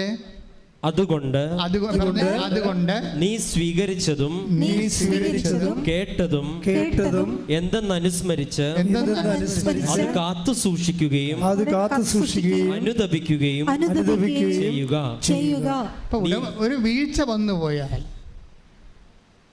ഇപ്പം നിങ്ങളുടെ ഒരു കാര്യം ഉടമ്പടി വെച്ച കാര്യം നടക്കുന്നില്ല എന്ന് കണ്ടാൽ, അതിന് ഘടകവിരുദ്ധമായതാ നടക്കുന്നതെന്ന് കണ്ടാൽ എന്താ ചെയ്യണത്? വെളിപാട് 3:3 വർക്കൗട്ട് ചെയ്യേണ്ടത്. ഒന്നിനു വായിച്ചേ. അതുകൊണ്ട് നീ സ്വീകരിച്ചതും ഉടമ്പടിയാണ്. നീ സ്വീകരിച്ചത് എന്താ? അത് ഉടമ്പടിയാണ്. നീ സ്വീകരിച്ചത് കേട്ടതും എന്തെന്നനുസ്മരിച്ച് അത് കാത്തു സൂക്ഷിക്കുകയും അനുദപിക്കുകയും ചെയ്യുക. അപ്പം അനുദപിക്കേണ്ടി വരും. നീ സ്വീകരിച്ചത് കാത്തു സൂക്ഷിച്ചാൽ പോരാ, പിന്നെന്താണ്? കഴിഞ്ഞ ഉടമ്പടി കാലങ്ങളിൽ നീ അത് അവിശ്വസ്തത കാണിച്ചത് കൊണ്ട് എന്ത് ചെയ്യണം? അനുദപിക്കുകയും ചെയ്യണം. അനുതാപത്തിൻ്റെ കൂടെ ഉള്ളതാണ്. അപ്പോൾ അനുതാപം എന്ന് പറയുമ്പോൾ വെറുതെ ഇങ്ങനെ മൂക്ക് കൊണ്ട് മുങ്ങിക്കാണിച്ചിട്ട് കാര്യമില്ല. ആ എല്ലാ അനുതാപവും വരണത് അതിൻ്റെ ഇരട്ടി നമ്മൾ ചെയ്യുമ്പോഴാണ്. അനുതാപത്തിൻ്റെ പ്രവൃത്തിയുടെ മാനമാണുള്ളത്, അല്ല വാക്കിൻ്റെ മാനമല്ല. ഒരിക്കൽ ബലക്ഷയം സംഭവിച്ചാൽ പിന്നെ റിക്കവർ ചെയ്യാനുള്ള മാർഗം ചെയ്യാഞ്ഞ കാര്യങ്ങൾ ഇരട്ടി ചെയ്യുകയാണ്. എന്നിട്ട് ദൈവതിരുസന്നിധിയിൽ വിശ്വസ്തത റിറ്റാലിയേറ്റ് ചെയ്യണം. പ്രാർത്ഥിക്കുക. കർത്താവായ ദൈവമേ, കർത്താവായ ദൈവമേ, കർത്താവായ ദൈവമേ, കർത്താവായ ദൈവമേ, എൻ്റെ ജീവിതത്തിലെ ഉടമ്പടിക്ക് വിശ്വസ്തതയും വിഘ്നവും വന്നു പോയിട്ടുണ്ടെങ്കിൽ അതിന് പരിഹാരം ചെയ്തുകൊണ്ട് പൂർവാധികം ശക്തിയോടെ ഉടമ്പടി ചെയ്യുവാൻ എന്നെ അനുഗ്രഹിക്കണമേ. ഉടമ്പടി ജീവിതമാർഗമാക്കുവാൻ, ജീവിക്കുവാൻ എന്നെ അനുഗ്രഹിക്കണമേ. ഇനി എപ്പോഴും ഇപ്പം ആശയപരമായ ഉടമ്പടിയും പ്രായോഗികമായ ഉടമ്പടിയും ഉണ്ട്. എപ്പോഴും നമ്മൾ ആക്ടിവേറ്റ് ചെയ്യണത്, ഉടമ്പടി ആക്ടിവേറ്റ് ചെയ്യണത്, ഉടമ്പടി ഇപ്പം നമ്മൾ സീരിയസ് ആയിട്ട് എടുത്തിരിക്കും. ഉടമ്പടി അല്ലേ, ഉടമ്പടി നമ്മൾ സീരിയസ് ആയിട്ട് എടുത്തിരിക്കുകയാണ്. ഇനി ഇതിൻ്റെ സെക്കൻഡ് ഫേസിലും തേർഡ് ഫേസിൽ വെച്ചാണ് ദൈവം ഇത് സീരിയസ് ആയിട്ട് എടുക്കുന്നത്. അതുകൊണ്ടാണ് ഞാൻ നിങ്ങളുടെ 3 പ്രാവശ്യമൊക്കെ പുതുക്കണമെന്ന് പറഞ്ഞതിൻ്റെ കാര്യം എന്താണ്. അതായത് നമ്മൾ ആദ്യ ഭാഗം നമ്മൾ സീരിയസ് ആയിട്ട് എടുക്കും, എന്നിട്ട് പിന്നെ കാര്യങ്ങൾക്ക് എന്തെങ്കിലും കോട്ടവോ വാട്ടവോ ഉണ്ടെങ്കിൽ നമ്മളിങ്ങനെ പമ്മി നിൽക്കും. അപ്പോഴും ദൈവം അത് ആക്ടിവേറ്റ് ചെയ്തിട്ടില്ല. ദൈവം 3-ാമത്തെ സെക്ഷനിലാണ് ദൈവം ഉടമ്പടി സീരിയസ് ആയിട്ട് എടുക്കുന്നത്. എന്താ കാര്യം വെച്ച് കഴിഞ്ഞാൽ അത് ഈ എസെക്കിയേൽ വായിച്ചാൽ മനസ്സിലാവും. നിങ്ങൾ എസെക്കിയേലിൻ്റെ 16:8 വായിച്ച് ശ്രുതികട്ടെ. ഹല്ലേലൂയ, ഹല്ലേലൂയ, ഹല്ലേലൂയ, ഹല്ലേലൂയ. യേശുവേ നന്ദി. ഹല്ലേലൂയ, ഹല്ലേലൂയ. എസെക്കിയേൽ 16-ാം അധ്യായം 8-ാമത്തെ വാക്യം. എസെക്കിയേൽ 16-ാം അധ്യായം 8-ാം വാക്യം. ഞാൻ വീണ്ടും നിന്റെ അടുക്കലൂടെ കടന്നു പോയപ്പോൾ നിന്നെ നോക്കി. വീണ്ടും നോക്കുകയാണ്. കണ്ടാ, കാണുന്നില്ലെന്ന് പറഞ്ഞ ദൈവമാണ്. നിന്റെ പ്രവർത്തികൾ പൂർണ്ണമായി നിർവഹിക്കപ്പെട്ടതായിട്ട് കാണുന്നില്ലെന്ന് പറഞ്ഞ ദൈവമാണ് പിന്നെ നിന്നെ നോക്കിയെന്ന് പറയണത്. ഇതെന്ത് സംഭവം എന്ന് വെച്ച് കഴിഞ്ഞാൽ ഇത് 3-ാം പ്രാവശ്യമാണ് കടന്നു പോണത്. 3-ാമത്തെ ഉടമ്പടി സമയമാണിത്. കാര്യം ഉടമ്പടി ദൈവം സ്ഥിരീകരിക്കാൻ പോകുന്ന ഘട്ടമാണ്. അതിനുള്ളിൽ നിങ്ങൾ വിശ്വസ്തത കറക്റ്റ് ചെയ്യണം. എന്താ പ്രശ്നം വെച്ച് കഴിഞ്ഞാൽ ആദ്യ പ്രാവശ്യം കടന്നു പോയപ്പോൾ ദൈവം കണ്ടത് എന്താണ്? നിൻ്റെ പൊക്കക്കൊടി മുറിച്ചിട്ടില്ല, ഉപ്പാരും പെരട്ടിയിട്ടില്ല. അപ്പോൾ ദൈവം പറയുന്നൊരു വാക്കുണ്ട്, ഭാഷേൻ്റെ തന്നെ 16:4 എടുത്ത്. നീ ജനിച്ച ദിവസം, പറഞ്ഞ നീ ജനിച്ച ദിവസം നിന്റെ പൊക്കിൾ കൊടി മുറിച്ചിരുന്നില്ല, നിന്നെ കുളിപ്പിച്ച് ശുദ്ധി വരുത്തിയില്ല, ദേഹത്ത് ഉപ്പ് പുരട്ടുകയോ വെള്ളക്കച്ചയിൽ പൊതിയുകയോ ചെയ്തിരുന്നില്ല. ഇവയിലൊന്നെങ്കിലും ചെയ്യാൻ ആർക്കും ദയ തോന്നിയില്ല. സിറ്റുവേഷൻ ആർക്കും നമ്മളോട് ദയ തോന്നാത്തൊരു കാലം. നിന്നെ കുളിപ്പിച്ചില്ല, പൊക്കിൾക്കൊടി മുറിച്ചിരുന്നില്ല, നിന്നെ ഉപ്പ് പെരട്ടിയിരുന്നില്ല, നീ അബാൻഡൻ ചെയ്തിരിക്കണം വിജനപ്രദേശത്ത്. ആരും സഹായിക്കാനില്ലാതെ വരത്തില്ല നമുക്ക്. ഞാൻ മുമ്പ് പറഞ്ഞ പോലെ നമ്മുടെ ഫോൺ പോലും എടുക്കാത്ത സമയമില്ലേ, അതാണ്. ഈ ഒരു ടൈം ദൈവം നമ്മുടെ മുമ്പിൽ കൂടെ കടന്നു പോവുകയാണ്. ആ സമയത്ത് നമ്മൾ ഉടമ്പടി എടുക്കണത്, നമ്മളെടുക്കണത്. പക്ഷേ ദൈവം അപ്പോഴും അത് സ്ഥിരീകരിക്കണമെങ്കിൽ കുറച്ച് ടൈം എടുക്കും. കടന്നു പോകുമ്പോൾ ദൈവം പറഞ്ഞൊരു വാക്കുണ്ട്. എന്താ ദൈവം പറഞ്ഞിരിക്കണേ? ഞാൻ നിന്റെ അടുക്കലൂടെ കടന്നു പോയപ്പോൾ ഈ സിറ്റുവേഷനിലെ പൊക്കിക്കൂടി മുറിക്കാത്ത ആളില്ലാത്തപ്പോൾ, ഉപ്പ് പുരട്ടാൻ ആളില്ലാത്തപ്പോൾ, പിള്ളക്കച്ച പൊതിയാക്കാൻ ആളില്ലാത്തപ്പോൾ, ഈ സിറ്റുവേഷനിൽ നിനക്ക് ആരുമില്ലാത്തപ്പോൾ ഞാൻ നിന്റെ അടുത്തുകൂടി കടന്നുപോയി. നീ ചോരയിൽ കിടന്നുരുളുന്നത് കണ്ട് നിന്നോട് പറഞ്ഞു ജീവിക്കുക, വയലിലെ ചെടി പോലെ വളരുക. വല്ലാത്തൊരു ആശീർവാദമാണ്. അതായത് ദൈവം നമുക്ക് ആദ്യകാലങ്ങൾ നൽകുന്നത് ഈ ആശീർവാദമാണ്. സർവൈവ് ചെയ്യാൻ പറയും. ഞാൻ നിൻ്റെ പരിസരത്ത് തന്നെ ഉണ്ട്, നിന്നെ കഴുകാൻ കൊത്തിക്കൊണ്ട് പോകാതിരിക്കാൻ വേണ്ടി ഞാൻ നോക്കിക്കൊള്ളാം. പക്ഷെ നീ തന്നെ സർവൈവ് ചെയ്ത് വരണം. എങ്ങനെ സർവൈവ് ചെയ്ത് വരണം? ആസന്നമായതിനെ നിൻ്റെ ഉള്ളിൽ അവശേഷിക്കുന്നതിനെ നീ ഉജ്ജീവിപ്പിക്കണം. വെളിപാട് 3:2 അനുസരിച്ച് കൊണ്ട് നീ ആസന്ന, നീ തന്നെ സർവൈവ് ചെയ്യണം. എപ്പോഴും ദൈവം നമുക്ക് എപ്പോഴും നമ്മൾ ശ്രദ്ധിക്കണം. എന്തെങ്കിലും സംഭവിച്ച് നമുക്ക് ഈടർവായി കഴിഞ്ഞാൽ, അപ്പോൾ നിങ്ങളുടനെ പള്ളിപ്പോക്കം മുടക്കി, കുടുംബ പ്രാർത്ഥന മുടക്കി, എല്ലാം മുടക്കി, എന്തോന്ന് ഉടമ്പടി എന്നൊക്കെ പറഞ്ഞുകൊണ്ടിരിക്കും. ഇരിക്കണം അങ്ങനെ ഇരുന്ന് മുടിഞ്ഞു പോകുകയുള്ളൂ. പക്ഷേ പ്രശ്നം വെച്ച് കഴിഞ്ഞാൽ ദൈവം എന്താ പറയണത്? നിന്നിൽ ഞാൻ കടന്നു പോവുകയാണ്, ഞാൻ നിന്നെ ബ്ലെസ് ചെയ്തിട്ടുണ്ട്, നീ നഷ്ടപ്പെട്ടു പോകാതിരിക്കാൻ വേണ്ടി ഞാൻ നിനക്ക് കാവലുണ്ട്. പക്ഷെ നീ എന്ത് ചെയ്യണം? നിന്നിൽ ആസന്ന മരണമായിരിക്കുന്നതിനെ വിശ്വസ്തതയാകാം, വിശ്വാസമാകാം, ഉടമ്പടി പ്രവർത്തികളാകാം, അതെന്ത് ചെയ്യണം? അത് നീ തന്നെ സ്വന്തമായിട്ട് സെൽഫ് സർവൈവ് ചെയ്യണമെന്നാണ്. മനസ്സിലായില്ല? ആരും കൊണ്ടുവന്ന് ചോറ് ഉരുള വായി വെച്ച് തരത്തില്ലെന്നാണ് പറയണത്. നീ തന്നെ അത് ചെയ്യണം. It is our risk. അതെപ്പോഴും നമ്മൾ ശ്രദ്ധിക്കണം. എന്താണ്? നീ തന്നെ അത് സർവൈവ് ചെയ്യണം. അതായത് ദൈവത്തിൻ്റെ ഒരു ബ്ലെസ്സിങ് നിനക്ക് തരും. ആ സംരക്ഷണത്തിൻ്റെ ഒരു ബ്ലെസ്സിങ്ങാണ്. ദൈവം എന്താ പറയണത്? വളരുക. ദൈവം വളരാൻ പറഞ്ഞാൽ പിന്നെ ആർക്കും തളർത്താൻ പറ്റത്തില്ല. അതാണ് പ്രശ്നം. ദൈവത്തിൻ്റെ ആശീർവാദത്തിൻ്റെ ഗുണവതാണ്. വളരുക എന്ന് പറഞ്ഞാൽ പിന്നെ ആർക്കും നമ്മളെ തളർത്താൻ പറ്റത്തില്ല. വളരുക എന്താണ്? വയലിലെ ചെടി പോലെ വളരാൻ. ജീവിക്കുക. വയലിലെ ചെടിയാണ്. വയലിലെ ചെടി തന്നെ ആർക്കും കൊണ്ട് മരുന്നടിച്ച് കൊടുക്കത്തില്ല, ആരും കൊണ്ടുപോയി വളമിട്ട് കൊടുക്കത്തില്ല, ആരും അതിൻ്റെ ചുറ്റുവട്ടത്തിൽ വെള്ളം ഒഴിച്ചു കൊടുക്കത്തില്ല. ഒരു പരിചരണവുമില്ല. ആദ്യം ഒരു പരിചരണമില്ല, ബന്ധുക്കളില്ല, സ്വന്തപ്പെട്ടവരില്ല. അവിടെ നല്ല വാക്കുകളില്ലാതെ നീ വളരണം ദൈവം ആഗ്രഹിക്കുന്നു. എന്താണ്? അത് ദൈവത്തിൻ്റെ പൈതലായി നിരൂപപ്പെട്ടു വരുന്നതിൻ്റെ സൂചനയാണ്. കൈയടിച്ച് ശ്രദ്ധിക്കട്ടെ.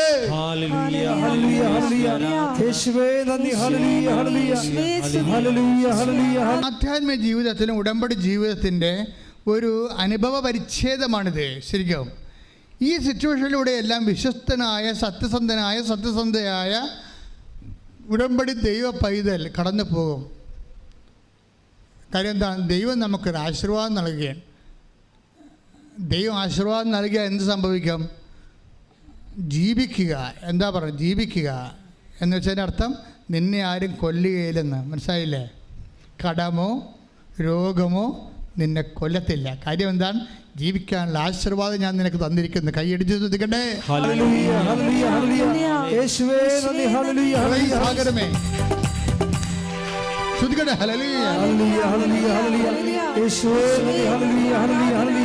ഇതാണ് ഉടമ്പടി ഒന്നാം ഘട്ടം എന്ന് പറയണത്. എന്താണ് ഉടമ്പടി ഒന്നാം ഘട്ടം? എസ്.കെ 16:4 എന്താണ്? ജീവിക്കുക. കടമായാലും രോഗമായാലും ജീവിക്കുക. എന്താണ്? വയലിലെ ചെടി പോലെ വളരുക. ആരുടെയും പരിചരണം പ്രതീക്ഷിക്കാതെ എൻ്റെ മാത്രം ആശീർവാദത്തിൻ്റെ തണലിൽ നീ വളരുക. ദൈവവേദനെ കൈയടിക്കട്ടെ. പാട്ടിലൊരു അഭിഷേകം ഇരിപ്പുണ്ട്. അപ്പം അതുകൊണ്ട് ഈ പാട്ട് തന്നെ നമ്മൾ കണ്ടിന്യൂ ആയിട്ട് എല്ലാം പാടുകയാണ്. അപ്പം അതുകൊണ്ട് ഈ വചനത്തിൻ്റെ ശ്രദ്ധയിൽ നിങ്ങൾ പ്രാർത്ഥിക്കുമ്പോൾ ആന്തരിക അഭിഷേകത്തിന് വേണ്ടി പ്രത്യേകം പ്രാർത്ഥിക്കേണ്ടതാണ്. ഇപ്പം നമ്മുടെ വിഷയം എന്താണ്? ദൈവം ജീവിക്കുക എന്ന് പറഞ്ഞിട്ടുണ്ട്. അതിൻ്റെ അർത്ഥം എന്താണ്? നിന്നെ ആരും കൊല്ലത്തില്ല, കടമായാലും ജപ്തിയായാലും നീ നശിക്കത്തില്ല. കൈയടിച്ച് ശ്രദ്ധിക്കട്ടെ.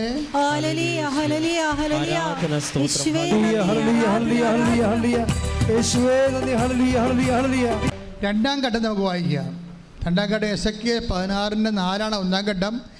എസ്.കെ 16:4 കഴിഞ്ഞ് 5 മുതലുള്ള വാക്യങ്ങൾ ശ്രദ്ധിക്കട്ടെ, വായിക്കട്ടെ. എസ്.കെ 16 മുതലുള്ള തിരുവചനങ്ങൾ. ഇവയിൽ ഒന്നെങ്കിലും ചെയ്യാൻ ആർക്കും ദയ തോന്നിയില്ല. ആർക്കും നമ്മുടെ ദയ തോന്നാത്തൊരു കാലം. എന്നുവെച്ചാൽ ദൈവത്തിന് മാത്രം ദയ തോന്നുന്ന ഒരു കാര്യത്തിലൂടെയാണ് ചിലപ്പോൾ നമ്മൾ കടന്നു പോകുന്നത്. ജനിച്ച ദിവസം തന്നെ നീ വെറുക്കപ്പെടുകയും. ഓ എൻ്റെ അമ്മേ, നോക്കിയാൽ ഇത് കണ്ട, ഞാൻ പറഞ്ഞില്ലേ, വെറുക്കപ്പെടും. ചിലപ്പോൾ ബന്ധുക്കൾ, സ്വന്തപ്പെട്ടവർ, കൂട്ടുപണിക്കാർ, അങ്ങനെ അല്ലെങ്കിൽ നമ്മുടെ ഓഫീസിലുള്ളവർ, വെറുപ്പിൻ്റെ ഒരു കാലം ഉണ്ടാകും. വെറുപ്പിൻ്റെ കാലം ഉണ്ടാകുമ്പോഴും തിരിച്ച് വെറുത്തോണ്ട് നീ ഉടമ്പടിയുടെ ബ്രേക്ക് ചെയ്യരുത്. തിരിച്ച് അതായത് ഉടമ്പടി എന്ന് പറയണത് ദൈവവുമായിട്ട് ചെയ്തിരിക്കുന്ന ഒരു ബന്ധമാണ്. അതിൻ്റെ സബ്സ്റ്റൻസ് എന്ന് പറഞ്ഞാൽ ലവ് ഓഫ് ഗോഡാണ്.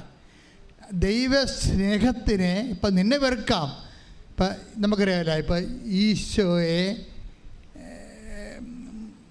യൂദാസ് വന്ന് മുത്തണില്ലേ? ഈശോയെ ഗെത്സമനയിൽ യൂദാസ് വന്നിട്ട് ഈശോയെ ചുംബിക്കുന്നുണ്ട്. അപ്പോൾ ഈശോ അറിയാം ഇവൻ ചുംബിച്ച് കാണിച്ചു കൊടുക്കണമെന്നറിയാം. കാര്യം യോഹന്നാനും ഈശോയും ഏതാണ്ട് ഒരേ ലക്ഷണമായത് കാരണം പ്രധാന പുരോഹിതന്മാർക്കും പട്ടാളക്കാർക്കും ആളറിയാൻ പാടില്ലാത്ത കാരണം ആളെ ചൂണ്ടിക്കാണിക്കുന്ന പകരം ചുംബിച്ച് കാണിച്ചു കൊടുക്കുകയാണ്. അപ്പം അത്രയും നിഷ്ഠൂര കഠോര പ്രവർത്തനമാണ് ഇവൻ ചെയ്യണത്. പക്ഷേ ഈശോയുടെ വിശുദ്ധിയെ, ഈശോയുടെ ദൈവസ്നേഹത്തെ അതിന് മങ്ങലേൽപ്പിക്കാൻ ഈ യൂദാസിൻ്റെ ഈ കാപട്യത്തിന്, ഈ കാലൻ്റെ കാപട്യത്തിന് പറ്റണില്ല. ഈശോ എന്താ പറയണത്? ഈശോ എന്താ യൂദാസിനെ ആ സമയത്ത് വിളിക്കണത്? സ്നേഹിത. Take the word of God. മത്തായിയുടെ സുവിശേഷം 26-ാം അധ്യായം 49-ാമത്തെ വാക്യം. അവൻ പെട്ടെന്ന് യേശുവിന്റെ അടുത്ത് ചെന്ന് പറഞ്ഞേ, അവൻ പെട്ടെന്ന് യേശുവിന്റെ അടുത്ത് ചെന്ന് ഗുരു സ്വസ്തി എന്ന് പറഞ്ഞ് അവനെ ചുംബിച്ചു. യേശു അവനോട് ചോദിച്ചു, സ്നേഹിത. ഇതാണ് സാധനം. കണ്ട, യേശു ഈ കാലനോട് ചോദിക്കണേ. യേശു അവനോട് ചോദിച്ചു. എന്താണ് പറയണത്? എടാ കാലമാടാ, നീ എന്നെ കൊല്ലാൻ വേണ്ടിയല്ലേ എന്നാണ് ചോദിച്ചത്? അല്ല, സ്നേഹിത. പക്ഷേ ഇതാണ് ട്രാൻസ്ഫിഗറേഷൻ, ഈശോയുടെ മെറ്റമോർഫിയ എന്ന് പറയും. കർത്താവ് താബോർ മലയിൽ സംഭവിച്ചതിൻ്റെ അടുത്ത സ്റ്റെപ്പാണ് ഇവിടെ നടക്കുന്നത്. ഉടമ്പടിയിൽ ഇരിക്കുന്നവർ ഒരു താബോറിലേട്ടുള്ള യാത്രയിലാണ്. അവരുടെ മനുഷ്യത്വത്തിൻ്റെ അകത്ത് ഇങ്ങനെ മെറ്റമോർഫിയ സംഭവിക്കും, ഒരു രൂപാന്തരീകരണം. തന്നെ കൊല്ലാൻ വേണ്ടി വന്ന കാലിനെ സ്നേഹിത എന്ന് വിളിച്ചുകൊണ്ട് വിശുദ്ധിയുടെ കൊടിമുറി കേഴുന്ന കർത്താവിൻ്റെ തനി താബോറാണിത്, രൂപാന്തരീകരണം സംഭവിക്കുന്നത്. എന്താ കാര്യത്തിൽ വിശുദ്ധിയാണ് ഇവിടെ വരണത്. കാര്യം ഹെബ്രായ ലേഖനം എടുത്ത് വിദ്വേഷത്തിൻ്റെ വേര്, ഹെബ്രായർ 12:15. ഹെബ്രായർക്ക് എഴുതിയ ലേഖനം 12-ാം അധ്യായം 15-ാമത്തെ തിരുവചനം. ദൈവകൃപ ആർക്കും നഷ്ടപ്പെടാതിരിക്കുവാൻ ശ്രദ്ധിക്കുവിൻ. കണ്ടാ, ഈശോ വളരെ ശ്രദ്ധിക്കുന്നുണ്ട് അവിടെ. യൂദാസ് ചുംബിക്കുമ്പോഴും തൻ്റെ കൃപ നഷ്ടപ്പെട്ടു പോകാതിരിക്കാൻ വേണ്ടി ഈശോ ശ്രദ്ധിക്കുന്നുണ്ട്. മനസ്സിലായില്ല? അത് നിങ്ങൾ ശ്രദ്ധിക്കണം, ഞാനും ശ്രദ്ധിക്കണം. യൂദാസും പിലാത്തോസും ഒക്കെ നമ്മുടെ ചുറ്റും എപ്പോഴും ഉണ്ടാകും. പക്ഷേ ദൈവം ശ്രദ്ധിക്കണത് എന്താണ്? കൃപ നഷ്ടപ്പെട്ടു പോകാതിരിക്കാൻ. അപ്പോൾ അതാണ് ഹെബ്രായർ 12:15. അത് വായിച്ചേ. ദൈവകൃപ പറഞ്ഞേ, ദൈവകൃപ ആർക്കും നഷ്ടപ്പെടാതിരിക്കുവാൻ ശ്രദ്ധിക്കുവിൻ. വിദ്വേഷത്തിന്റെ വേര് വളർന്ന് ഉപദ്രവം ചെയ്യാതിരിക്കുവാൻ സൂക്ഷിക്കുവിൻ. ഈശോ സൂക്ഷിക്കുകയാണ് വിദ്വേഷം. കാര്യം ഇവനോട് ആർക്കാലും വിദ്വേഷം തോന്നുമില്ല. അപ്പം നിങ്ങൾ എപ്പോഴും ശ്രദ്ധിക്കണം. നിങ്ങളുടെ അതിർത്തി തർക്കമുള്ള ആൾക്കാരുണ്ടാകും, നിങ്ങളുടെ പ്രൊമോഷൻ പിടിച്ചു വച്ചിരിക്കുന്ന ആൾക്കാരുണ്ടാകും, അതുപോലെ തന്നെ നിങ്ങൾക്ക് കൊട്ടേഷൻ കൊടുത്തിരിക്കുന്ന ആൾക്കാരുണ്ടാകും, നിങ്ങളുടെ ഈ തകർച്ച കാണാൻ ആഗ്രഹിക്കുന്നുണ്ടാകും. പക്ഷേ നിങ്ങൾ ശ്രദ്ധിക്കേണ്ടത് എന്താണ്? വിദ്വേഷത്തിൻ്റെ വേര് വളർന്ന് അശുദ്ധരാകാതിരിക്കാൻ ശ്രദ്ധിക്കുവേൻ. പിന്നെ ആദ്യം ശ്രദ്ധിക്കേണ്ടത് എന്താണ്? ദൈവകൃപ ആർക്കും നഷ്ടപ്പെടാതിരിക്കാൻ സൂക്ഷിക്കുവേൻ. ഇത്തരം കാര്യങ്ങൾ ഉടമ്പടിയിലൂടെ പോകുമ്പോൾ ഒരു താബോർ നമ്മളിൽ സംഭവിക്കുകയാണ്. എന്താണ്? ഒരു രൂപാന്തരീകരണം. ആ രൂപാന്തരീകരണം സംഭവിക്കണമെങ്കിൽ ഇതുപോലുള്ള ഏജൻറ്റുകൾ ഉണ്ടാകണം.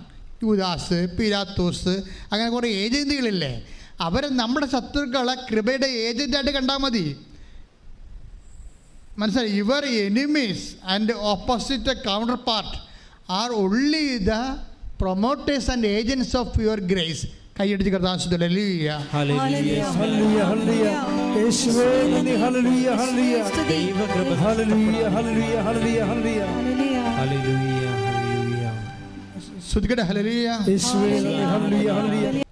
ഈ ക്രിസ്തുവിനെ ഈ ഉടമ്പടിയിലൂടെ കണ്ടെത്താൻ കഴിഞ്ഞാൽ ഉടമ്പടി പൂർണ്ണമായി. അത് നിത്യത വരെയാണ് അതിൻ്റെ നിയോഗഫലങ്ങൾ നിലനിൽക്കുന്നത്. അതെന്താ ഇങ്ങനെ പറയാൻ കാരണം എന്ന് വെച്ച് കഴിഞ്ഞാൽ, ഇപ്പോൾ തന്നെ നോക്കിയേ, ഇപ്പോൾ യൂദാസിനെയും കവർ ചെയ്ത് ഈശോ വളർന്നിരിക്കുകയാണ്. അവൻ വിദ്വേഷത്തിൻ്റെ വേര് വളരാൻ അനുവദിച്ചില്ല, ആ വിശുദ്ധി നഷ്ടപ്പെടാൻ അനുവദിച്ചില്ല. അവനെ സ്നേഹിത എന്ന് വിളിച്ചുകൊണ്ട് വീണ്ടും ഈശോ താബോറിലെ രൂപാന്തരപ്പെട്ടതുപോലെ ഇവിടെ പ്രായോഗികമായ ഒരു താബോറാണ്, പ്രാക്ടിക്കൽ താബോറാണ് ശരിക്കും പറഞ്ഞാൽ ഈ കാൽവരി എന്ന് പറയണത്. മറ്റൊരു ആശയപരമായ താബോറാണ്. നമുക്കത് ദൃശ്യവൽക്കരിച്ചു, പക്ഷേ അത് പ്രയോഗവൽക്കരിക്കണതും ടാഞ്ചിബിൾ ആക്കണതും എല്ലാം കാൽവരിയിലെ താബോറിലാണ്. താൽവരിലെ ഈശോ ട്രാൻസ്ഫിഗറേഷൻ വല്ലാണ്ടങ്ങോട്ട് മാറുകയാണ്. എന്ന് വെച്ച് കഴിഞ്ഞാൽ അവസാനം ഈശോ ക്രൂശിക്കപ്പെട്ടു മരണത്തിൻ്റെ അവസാന നിമിഷം ഈശോ ചെയ്യുന്ന ലാസ്റ്റ് ചെയ്തുണ്ട്.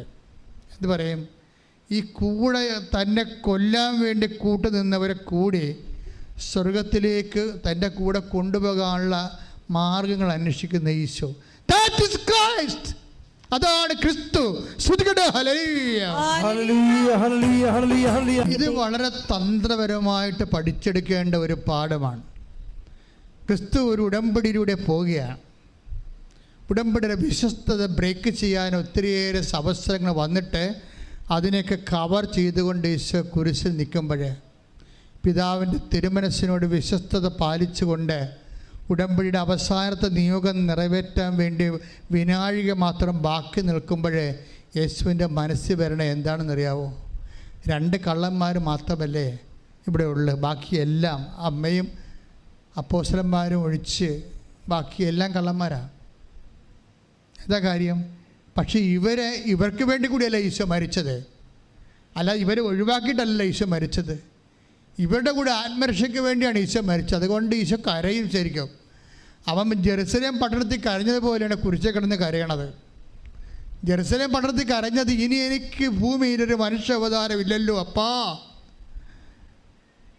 ഇവർ മാനസാന്തരപ്പെട്ടില്ലെങ്കിൽ ഞാനിത്തരം കഷ്ടപ്പെട്ടത് വെറുതെ ആകുമല്ലോ അപ്പാ എന്ന്. ആ ഒരു കരച്ചിൽ നീണ്ടു പോണതാണ് കുരിശിൽ. അപ്പാ എന്ന് വിളിച്ച് കരയും. എന്താ കാര്യം? ഇവിടെ കൂടെ നിൽക്കുന്നവരെല്ലാവരും ഈശോയുടെ ഒരു മനസ്സുണ്ട്. എന്താണ്? എന്നിൽ വിശ്വസിക്കുന്ന നിങ്ങളും എൻ്റെ കൂടെ പിതാവിൻ്റെ കൂടെ 12 ഗോത്രങ്ങളെ ഭരിക്കുമെന്ന് അപ്പോസ്തലന്മാരെ കുറിച്ച് പറഞ്ഞപ്പോൾ അപ്പോസ്തലന്മാർ മാത്രമല്ല, ഈ ഭൂമിയിലുള്ള എല്ലാ മനുഷ്യരും തൻ്റെ കൂടെ സ്വർഗസ്ഥമാകണമെന്നുള്ള ആഗ്രഹത്തിലാണ് ഈശോ ഇത്രയും കാലമെല്ലാം ജോലി ചെയ്തത്, പിതാവിൻ്റെ ജോലി ചെയ്തത്. അതുകൊണ്ടാണ് ഈശോ പറഞ്ഞത്, ഞങ്ങളെ പ്രലോഭനത്തിൽ ഉൾപ്പെടുത്തരുത്, ഇങ്ങനെ ഒരു സിറ്റുവേഷനിലേക്ക് പിലാത്തോസിനെ കൊണ്ട് എത്തിക്കരുത്, ഇങ്ങനെ ഒരു സാഹചര്യത്തിലേക്ക് യൂദാസിനെ കൊണ്ട് എത്തിക്കരുത്, ഞങ്ങളെ പ്രലോഭനത്തിൽ ഉൾപ്പെടുത്തരുത്. എന്ന് വെച്ച് കഴിഞ്ഞാൽ പാപം ചെയ്യാനുള്ള അവസരങ്ങൾ അവർക്ക് കൊടുത്താൽ അവർ പാപം ചെയ്യും. എന്നാലും അവസരം കൊടുത്താലും പാപം ചെയ്യാത്ത മനുഷ്യരായി വിശുദ്ധിയുടെ കൊടുമുടി കയറാൻ അവരെ അഭിഷേകം ചെയ്യണമേ അപ്പാ എന്ന് പറഞ്ഞുകൊണ്ട് ഇവിടെ റൈറ്റ് ഓഫ് ചെയ്യാനുള്ള സാധ്യത നോക്കും ഈശോ. പിലാത്തോസിൻ്റെ പാപങ്ങൾ, ശതാധിപൻ്റെ പാപങ്ങൾ, പട്ടാളക്കാരുടെ പാപങ്ങൾ, തന്നെ കല്ലെറിയുന്നവരുടെയും തുപ്പിയവരുടെയും പാപങ്ങൾ എല്ലാം പിതാവിനെ കൊണ്ട് മറപ്പിക്കാൻ വേണ്ടി അപ്പാ അത് മറന്ന് കളയണമെന്ന് പറയും. അപ്പാ അത് ഓർക്കരുതേ അപ്പാ എന്ന് പറയും. അതാണ് ഈശോ അവസാനം പറയുന്നത്. അതാണ് ഈശോയുടെ ഉയർച്ച. വിശുദ്ധിയിലേക്ക് ഇങ്ങനെ ഉടമ്പടിയിൽ ഉയർന്നു വരുന്ന ഈശോയെ നമുക്ക് കാണാം. ഈ വിശുദ്ധിയിലേക്ക് ഉയരുമ്പോൾ എപ്പോഴും നമ്മൾ ശ്രദ്ധിക്കേണ്ടത് രൂപാന്തരീകരണം. ഈശോ ദൈവത്വത്തിലേക്ക്, ദൈവത്തിൻ്റെ പൂർണ്ണതയിലേക്ക് മനുഷ്യത്തിൽ നിലനിൽക്കുമ്പോൾ തന്നെ ഉയർന്നു വരുന്ന ഈശോ ദൈവത്തിൻ്റെ പൂർണ്ണത കാണിക്കുകയാണ്. കുരിശിൽ കൈയടിച്ച് ശ്രദ്ധിക്കട്ടെ.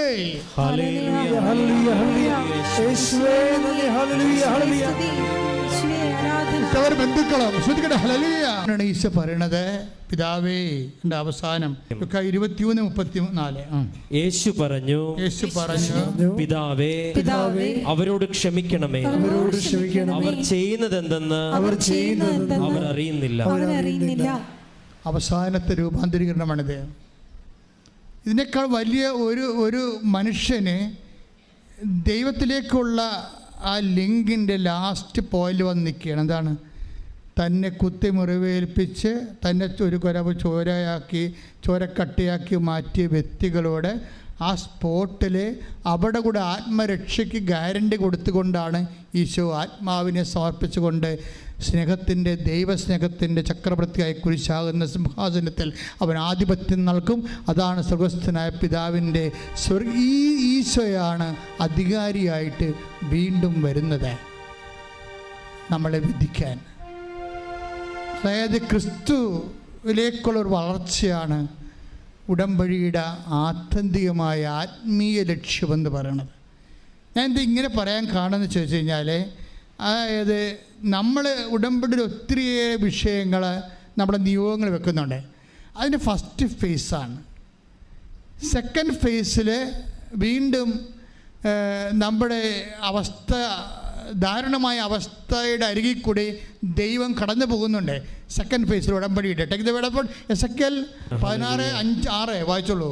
എസെക്കിയേൽ പ്രവാചകന്റെ പുസ്തകം 16-ാം അധ്യായം 5 മുതലുള്ള തിരുവചനങ്ങൾ. ഇവയിൽ ഒന്നെങ്കിലും ചെയ്യാൻ ആർക്കും ദയ തോന്നിയില്ല. ജനിച്ച ദിവസം തന്നെ നീ വെറുക്കപ്പെടുകയും വെളിം പ്രദേശത്ത് ഉപേക്ഷിക്കപ്പെടുകയും ചെയ്തു. അതായത് ഉടമ്പടി കാലത്ത് നമുക്കുണ്ടാകുന്ന മനുഷ്യാവസ്ഥകളുടെ ഒരു പരിച്ഛേദമാണ്. ഓക്കെ, ഞാൻ നിന്റെ അടുക്കലൂടെ കടന്നു പോയപ്പോൾ, രണ്ടാമത്തെ വരവാണ്. ദൈവം വീണ്ടും വരുന്നു. ദൈവം നമ്മെ വിടത്തില്ലല്ലോ. ഞാൻ നിന്റെ അടുത്ത് കൂടി കടന്നുപോയി. നീ ചോരയിൽ കിടന്നുരുളുന്നത് കണ്ട് നിന്നോട് പറഞ്ഞു, ജീവിക്കുക, വയലിലെ ചെടി പോലെ വളരുക. നീ വളർന്ന് പൂർണ്ണ യൗവനം പ്രാപിച്ചു. 6 മുതലുള്ള വചനങ്ങളാണ് രണ്ടാം ഘട്ടം എന്ന് പറയുന്നത്. നീ വളർന്നു. എന്താണ്? ദൈവത്തിൻ്റെ ആശീർവാദമാണ്. ഉടമ്പടിയിൽ വളർച്ച ഉണ്ടാകും. തീർച്ചയായിട്ടും നിങ്ങളുടെ ഭൗതിക ആത്മീയ മേഖലയിൽ എന്തുണ്ടാകും? വളർച്ച ഉണ്ടാകും. എന്താ കാര്യം? ദൈവമാണ് ഉടമ്പടി അറ്റത്ത് നിൽക്കുന്ന ആള്. ഇത് ബയലാറ്ററൽ എഗ്രിമെൻ്റാണ്, ഉഭയകക്ഷിയാണ്. ഒരു കക്ഷി മാത്രമാണ് നീ, ഒരു കക്ഷി നിൻ്റെ ദൈവമാണ്. അതുകൊണ്ട് എന്താണ്, നിനക്ക് ജോലിയിലായാലും വീട്ടിലായാലും ആത്മീയമായാലും സാമ്പത്തികമായാലും കൃപയിലായാലും വളർച്ച ഉണ്ടാകും. കാര്യം എന്താണ്? You are under A blessing. വളരുക. എസെക്കിയേൽ 16:7 വായിക്കുന്നത്. രണ്ടാം ഘട്ടത്തിൻ്റെ ദൈവത്തിൻ്റെ വരവ്. ഈ രണ്ടാമത്തെ ഉടമ്പടി പുതുക്കലായിട്ട് കാണാൻ നമുക്ക് എടുക്കാം ഈ ഘട്ടത്തെ. എന്താണ്? നീ വളർന്നു, പൂർണ്ണ യൗവനം പ്രാപിച്ചു. പൂർണ്ണ ആത്മീയമായാലും ഭൗതികമായാലും പൂർണ്ണ യൗവനം പ്രാപിച്ചു. നിന്റെ മാറിടം വളർന്നു, മുടി തഴച്ചു, എങ്കിലും നീ നഗ്നയും അനാവൃതയുമായി. അപ്പം നമ്മൾ രണ്ടാം ഘട്ടത്തിലേക്ക് എത്തിയാലും കുറച്ച് പരാധീനതകൾ നമുക്ക് നിലനിൽക്കും. അപ്പം രണ്ടാം ഘട്ടം കൊണ്ട് ഇതിലാക്കാൻ നിർത്തിക്കളയല്ലോ. ദൈവം ഇതിന് ആത്മീയ വളർച്ചയായിട്ടാണ് കാണുന്നത്. നമ്മളിതൊരു ഭൗതിക വളർച്ചയായിട്ടാണ് എടുക്കുന്നത്. അതാണ് കുഴപ്പം വന്നിരിക്കുന്നത്. അതിന് ദൈവത്തിന് അത് നിസ്സാരമാണ്. ദൈവം ഉദ്ദേശിക്കുന്നത് എന്താണ്? ഇത് ആത്മീയ വളർച്ചയായിട്ടാണ് കണ്ടത്. ക്രിസ്തു കുരിശിൽ വളർന്ന് ദൈവത്വത്തിൻ്റെ പൂർണ്ണതയിലേക്ക് എത്തി മനുഷ്യത്വം അവന് മരിച്ചത് വരെ, അതിന് ട്രാൻസ്ഫിഗറേഷൻ സംഭവിക്കുന്നവരെ എന്താണ് വരെ നമ്മളിൽ ഒരു ട്രാൻസ്ഫിഗറേഷൻ സംഭവിക്കുന്നതിന് വേണ്ടി ദൈവം പല ഘട്ടങ്ങൾ നിശ്ചയിച്ച പോലെയാണ് ഇത് വായിച്ചു വരുന്നത്. എന്താണ് വായിച്ച് 8 വായിച്ചേ. ഞാൻ വീണ്ടും നിന്റെ അടുത്ത്. മൂന്നാമത്തെ പ്രാവശ്യമാണ് കടന്നു പോണത്. ഉടമ്പടിയിലെ മൂന്നാമത്തെ പ്രാവശ്യത്തെ വരവാണ്. ഞാൻ വീണ്ടും യൗവനയുക്തയായി. പക്ഷേ നിന്നെ തിരക്കാനും കല്യാണം കഴിപ്പിക്കാനും ആരുമില്ലായിരുന്നു. അപ്പം ഞാൻ നിന്റെ 3-ാം പ്രാവശ്യം നിന്റെ അടുത്തുകൂടി കടന്നുപോയി. നിന്റെ അടുക്കലൂടെ കടന്നു പോയപ്പോൾ നിന്നെ നോക്കി. നിനക്ക് വിവാഹപ്രായമായെന്ന് ഞാൻ മനസ്സിലാക്കി. നിനക്ക് വിവാഹപ്രായം വെച്ചാൽ ഉടമ്പടിക്ക് കാലമായി. അപ്പോഴാണ് ദൈവം ഉടമ്പടി ചെയ്യണം. നമ്മളാണിപ്പോൾ ഉടമ്പടി ചെയ്തിരിക്കുന്നത്. ദൈവം ഈ ഉടമ്പടി ഏറ്റെടുക്കുന്നത് 3-ാം ഘട്ടത്തിലാണ്. കാര്യം ഇത് കൃത്യമാകാതെ ദൈവം ഉടമ്പടി ഏറ്റെടുക്കത്തില്ലല്ലോ. അപ്പം എല്ലാം കൊണ്ടുവന്ന് ആടെ പ്രസവിക്കണം, പശുവിനെ വിൽക്കണം, അതൊക്കെ പശുവിൻ്റെ കുത്തിക്കയറ്റി ഇട്ടും വീട്ടിൽ പോയ പോലെ പഴി നടക്കുക. ഇതിൻ്റെ ഒരു പ്രോസസ്സിംഗ് ഉണ്ട്. 3-ാം ഘട്ടമാകുമ്പോൾ ദൈവം ഈ സംഭവം ഏറ്റെടുക്കും. എന്താ ദൈവം? നീ ഉടമ്പടിക്ക് പക്വതയെന്ന് മനസ്സിലാക്കി. നീ യൗവനയുക്തയായി. ഉടമ്പടിക്ക് ഇപ്പോഴാണ് നീ പക്വത പ്രാപിച്ചിരിക്കണത്. അപ്പോൾ അതിൻ്റെ ഓരോ ഘട്ടങ്ങൾ വായിച്ചാൽ മതി. അപ്പോൾ എന്താ ചെയ്യാൻ അപ്പം സംഭവിക്കണേ? എൻ്റെ മേലങ്കി കൊണ്ട് നിന്റെ നഗ്നത ഞാൻ മറച്ചു. എൻ്റെ മേലങ്കി കൊണ്ട് നിന്റെ നഗ്നത. അപ്പം എൻ്റെ മേലങ്കി കൊണ്ട് നഗ്നത ഞാൻ മറച്ചു. ഞാൻ നിന്നോട് സ്നേഹവാഗ്ദാനത്തോടെ ഒരു ഉടമ്പടി. വാഗ്ദാനങ്ങൾ ഇവിടെ വരണത്. ദൈവം ഇനി വാഗ്ദാനം ഇങ്ങോട്ട് തരണം. ഇവിടെ വെച്ചാണ് ഞാൻ നിന്നോട് സ്നേഹവാഗ്ദാനത്തോടെ എന്ത് ചെയ്ത്? ഒരു ഉടമ്പടി ചെയ്തു. നേരത്തെ നമ്മളെ ഉടമ്പടി ചെയ്തിരിക്കണത്. ഇപ്പം ദൈവം അത് സ്ഥിരീകരിച്ചുകൊണ്ടാണ്. അപ്പം നീ യവയുക്തമായി ഉടമ്പടി ചെയ്യാൻ, ദൈവത്തോട് ഉടമ്പടി ചെയ്യാൻ വേണ്ടി മാത്രം ആത്മീയമായി വളർന്നു കഴിഞ്ഞു എന്ന് കണ്ടാൽ ദൈവം ആ ഉടമ്പടി സ്ഥിരീകരിക്കും. പ്രാർത്ഥിക്കുക. കർത്താവേ, എൻ്റെ ജീവിതത്തിന്റെ ആത്മീയ ഘടകങ്ങളിൽ ഇതുപോലെയുള്ള വിവേചന ബുദ്ധിയോടുകൂടിയുള്ള വിശ്വാസ ജീവിത സുവിശേഷ സാക്ഷ്യ വളർച്ചയുടെ പക്വതയിലെത്തി ദൈവം തന്നെ ഉടമ്പടി സ്ഥിരീകരിക്കുവാൻ അഭിഷേകം ചെയ്യണമേ.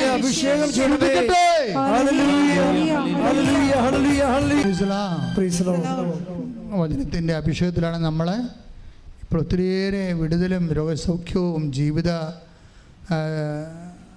വിഷയത്തിനും ദൈവിക ഇടപെടലുണ്ടാകുന്ന സമയമാണ്. എൻ്റെ മക്കൾ ഇത്രയും മാത്രം ചെയ്താൽ മതി. അച്ഛൻ പ്രാർത്ഥിച്ച് തീരുന്നവരെ നിങ്ങളുടെ തലയിൽ കൈവച്ചുകൊണ്ട് വിശ്വാസ പ്രമാണം ചൊല്ലിക്കൊണ്ടിരിക്കണം. അപ്പോൾ നിങ്ങളുടെ ജീവിതത്തിൻ്റെ വ്യത്യസ്തങ്ങളായ വിഷയങ്ങൾ കർത്താവിനെ കാണിച്ചു തരുന്ന അനുസരിച്ചുകൊണ്ട് ഞാൻ പ്രാർത്ഥിച്ചുകൊണ്ടേയിരിക്കും.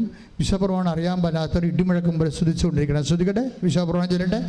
കർത്താവേ, നിൻ്റെ ഉന്നതമായ നാമത്തിന് സ്വസ്ഥം ചെയ്യുന്ന കർത്താവേ, കർത്താവേ, നിന്റെ വിശുദ്ധ പൗരോഹിത്യത്തെ മഹത്വപ്പെടുത്തണമേ കർത്താവേ. കർത്താവേ, സഭയിലുള്ള സാന്നിധ്യം പ്രകടമാക്കണമേ കർത്താവേ. കർത്താവേ, നിന്റെ തിരുമുറമാർന്ന വലതുകരം, കർത്താവേ, ആണിപ്പെടുത്താറുന്ന അത്ഭുതകരം ഓരോ മകന്റെ മേലും ഓരോ മകളുടെ മേലും വെക്കണമേ കർത്താവേ. അടുപ്പിണർ പോലെ,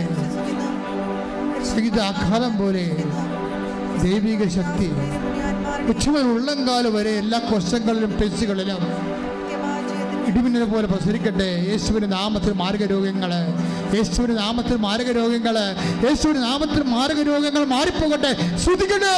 ഹല്ലേലൂയ, ഹല്ലേലൂയ, യേശുവേ, ഹല്ലേലൂയ, ഹല്ലേലൂയ.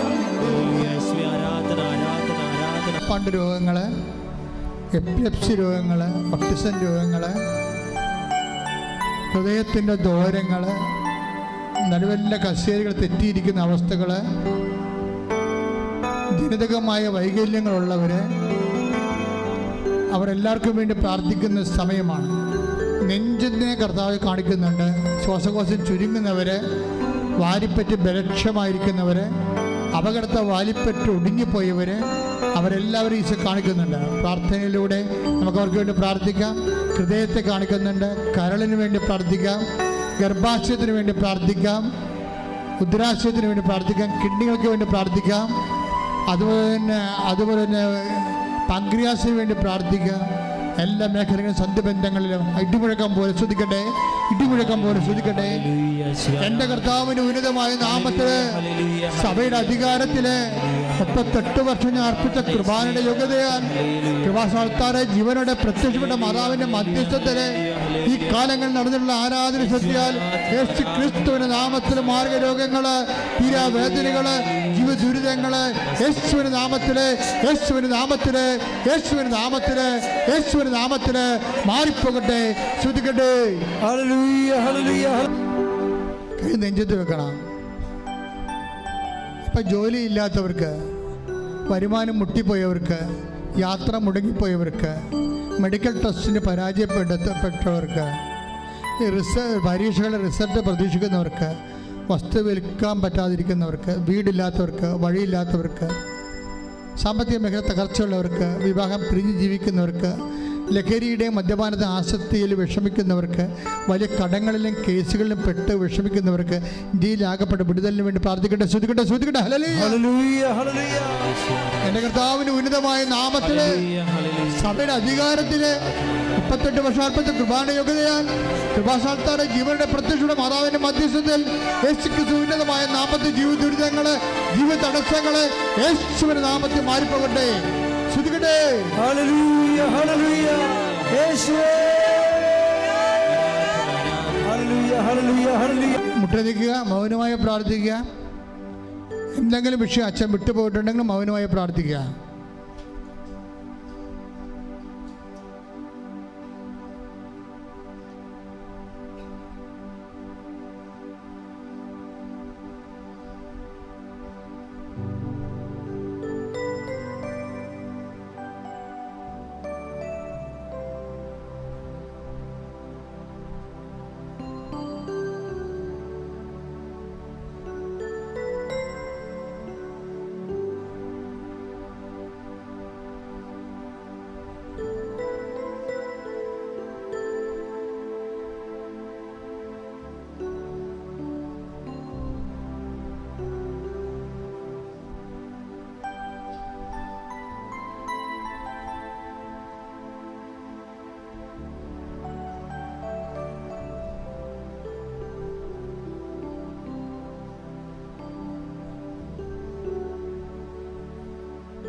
കൈകൾ കൂപ്പി ശിരസ് നമിച്ച്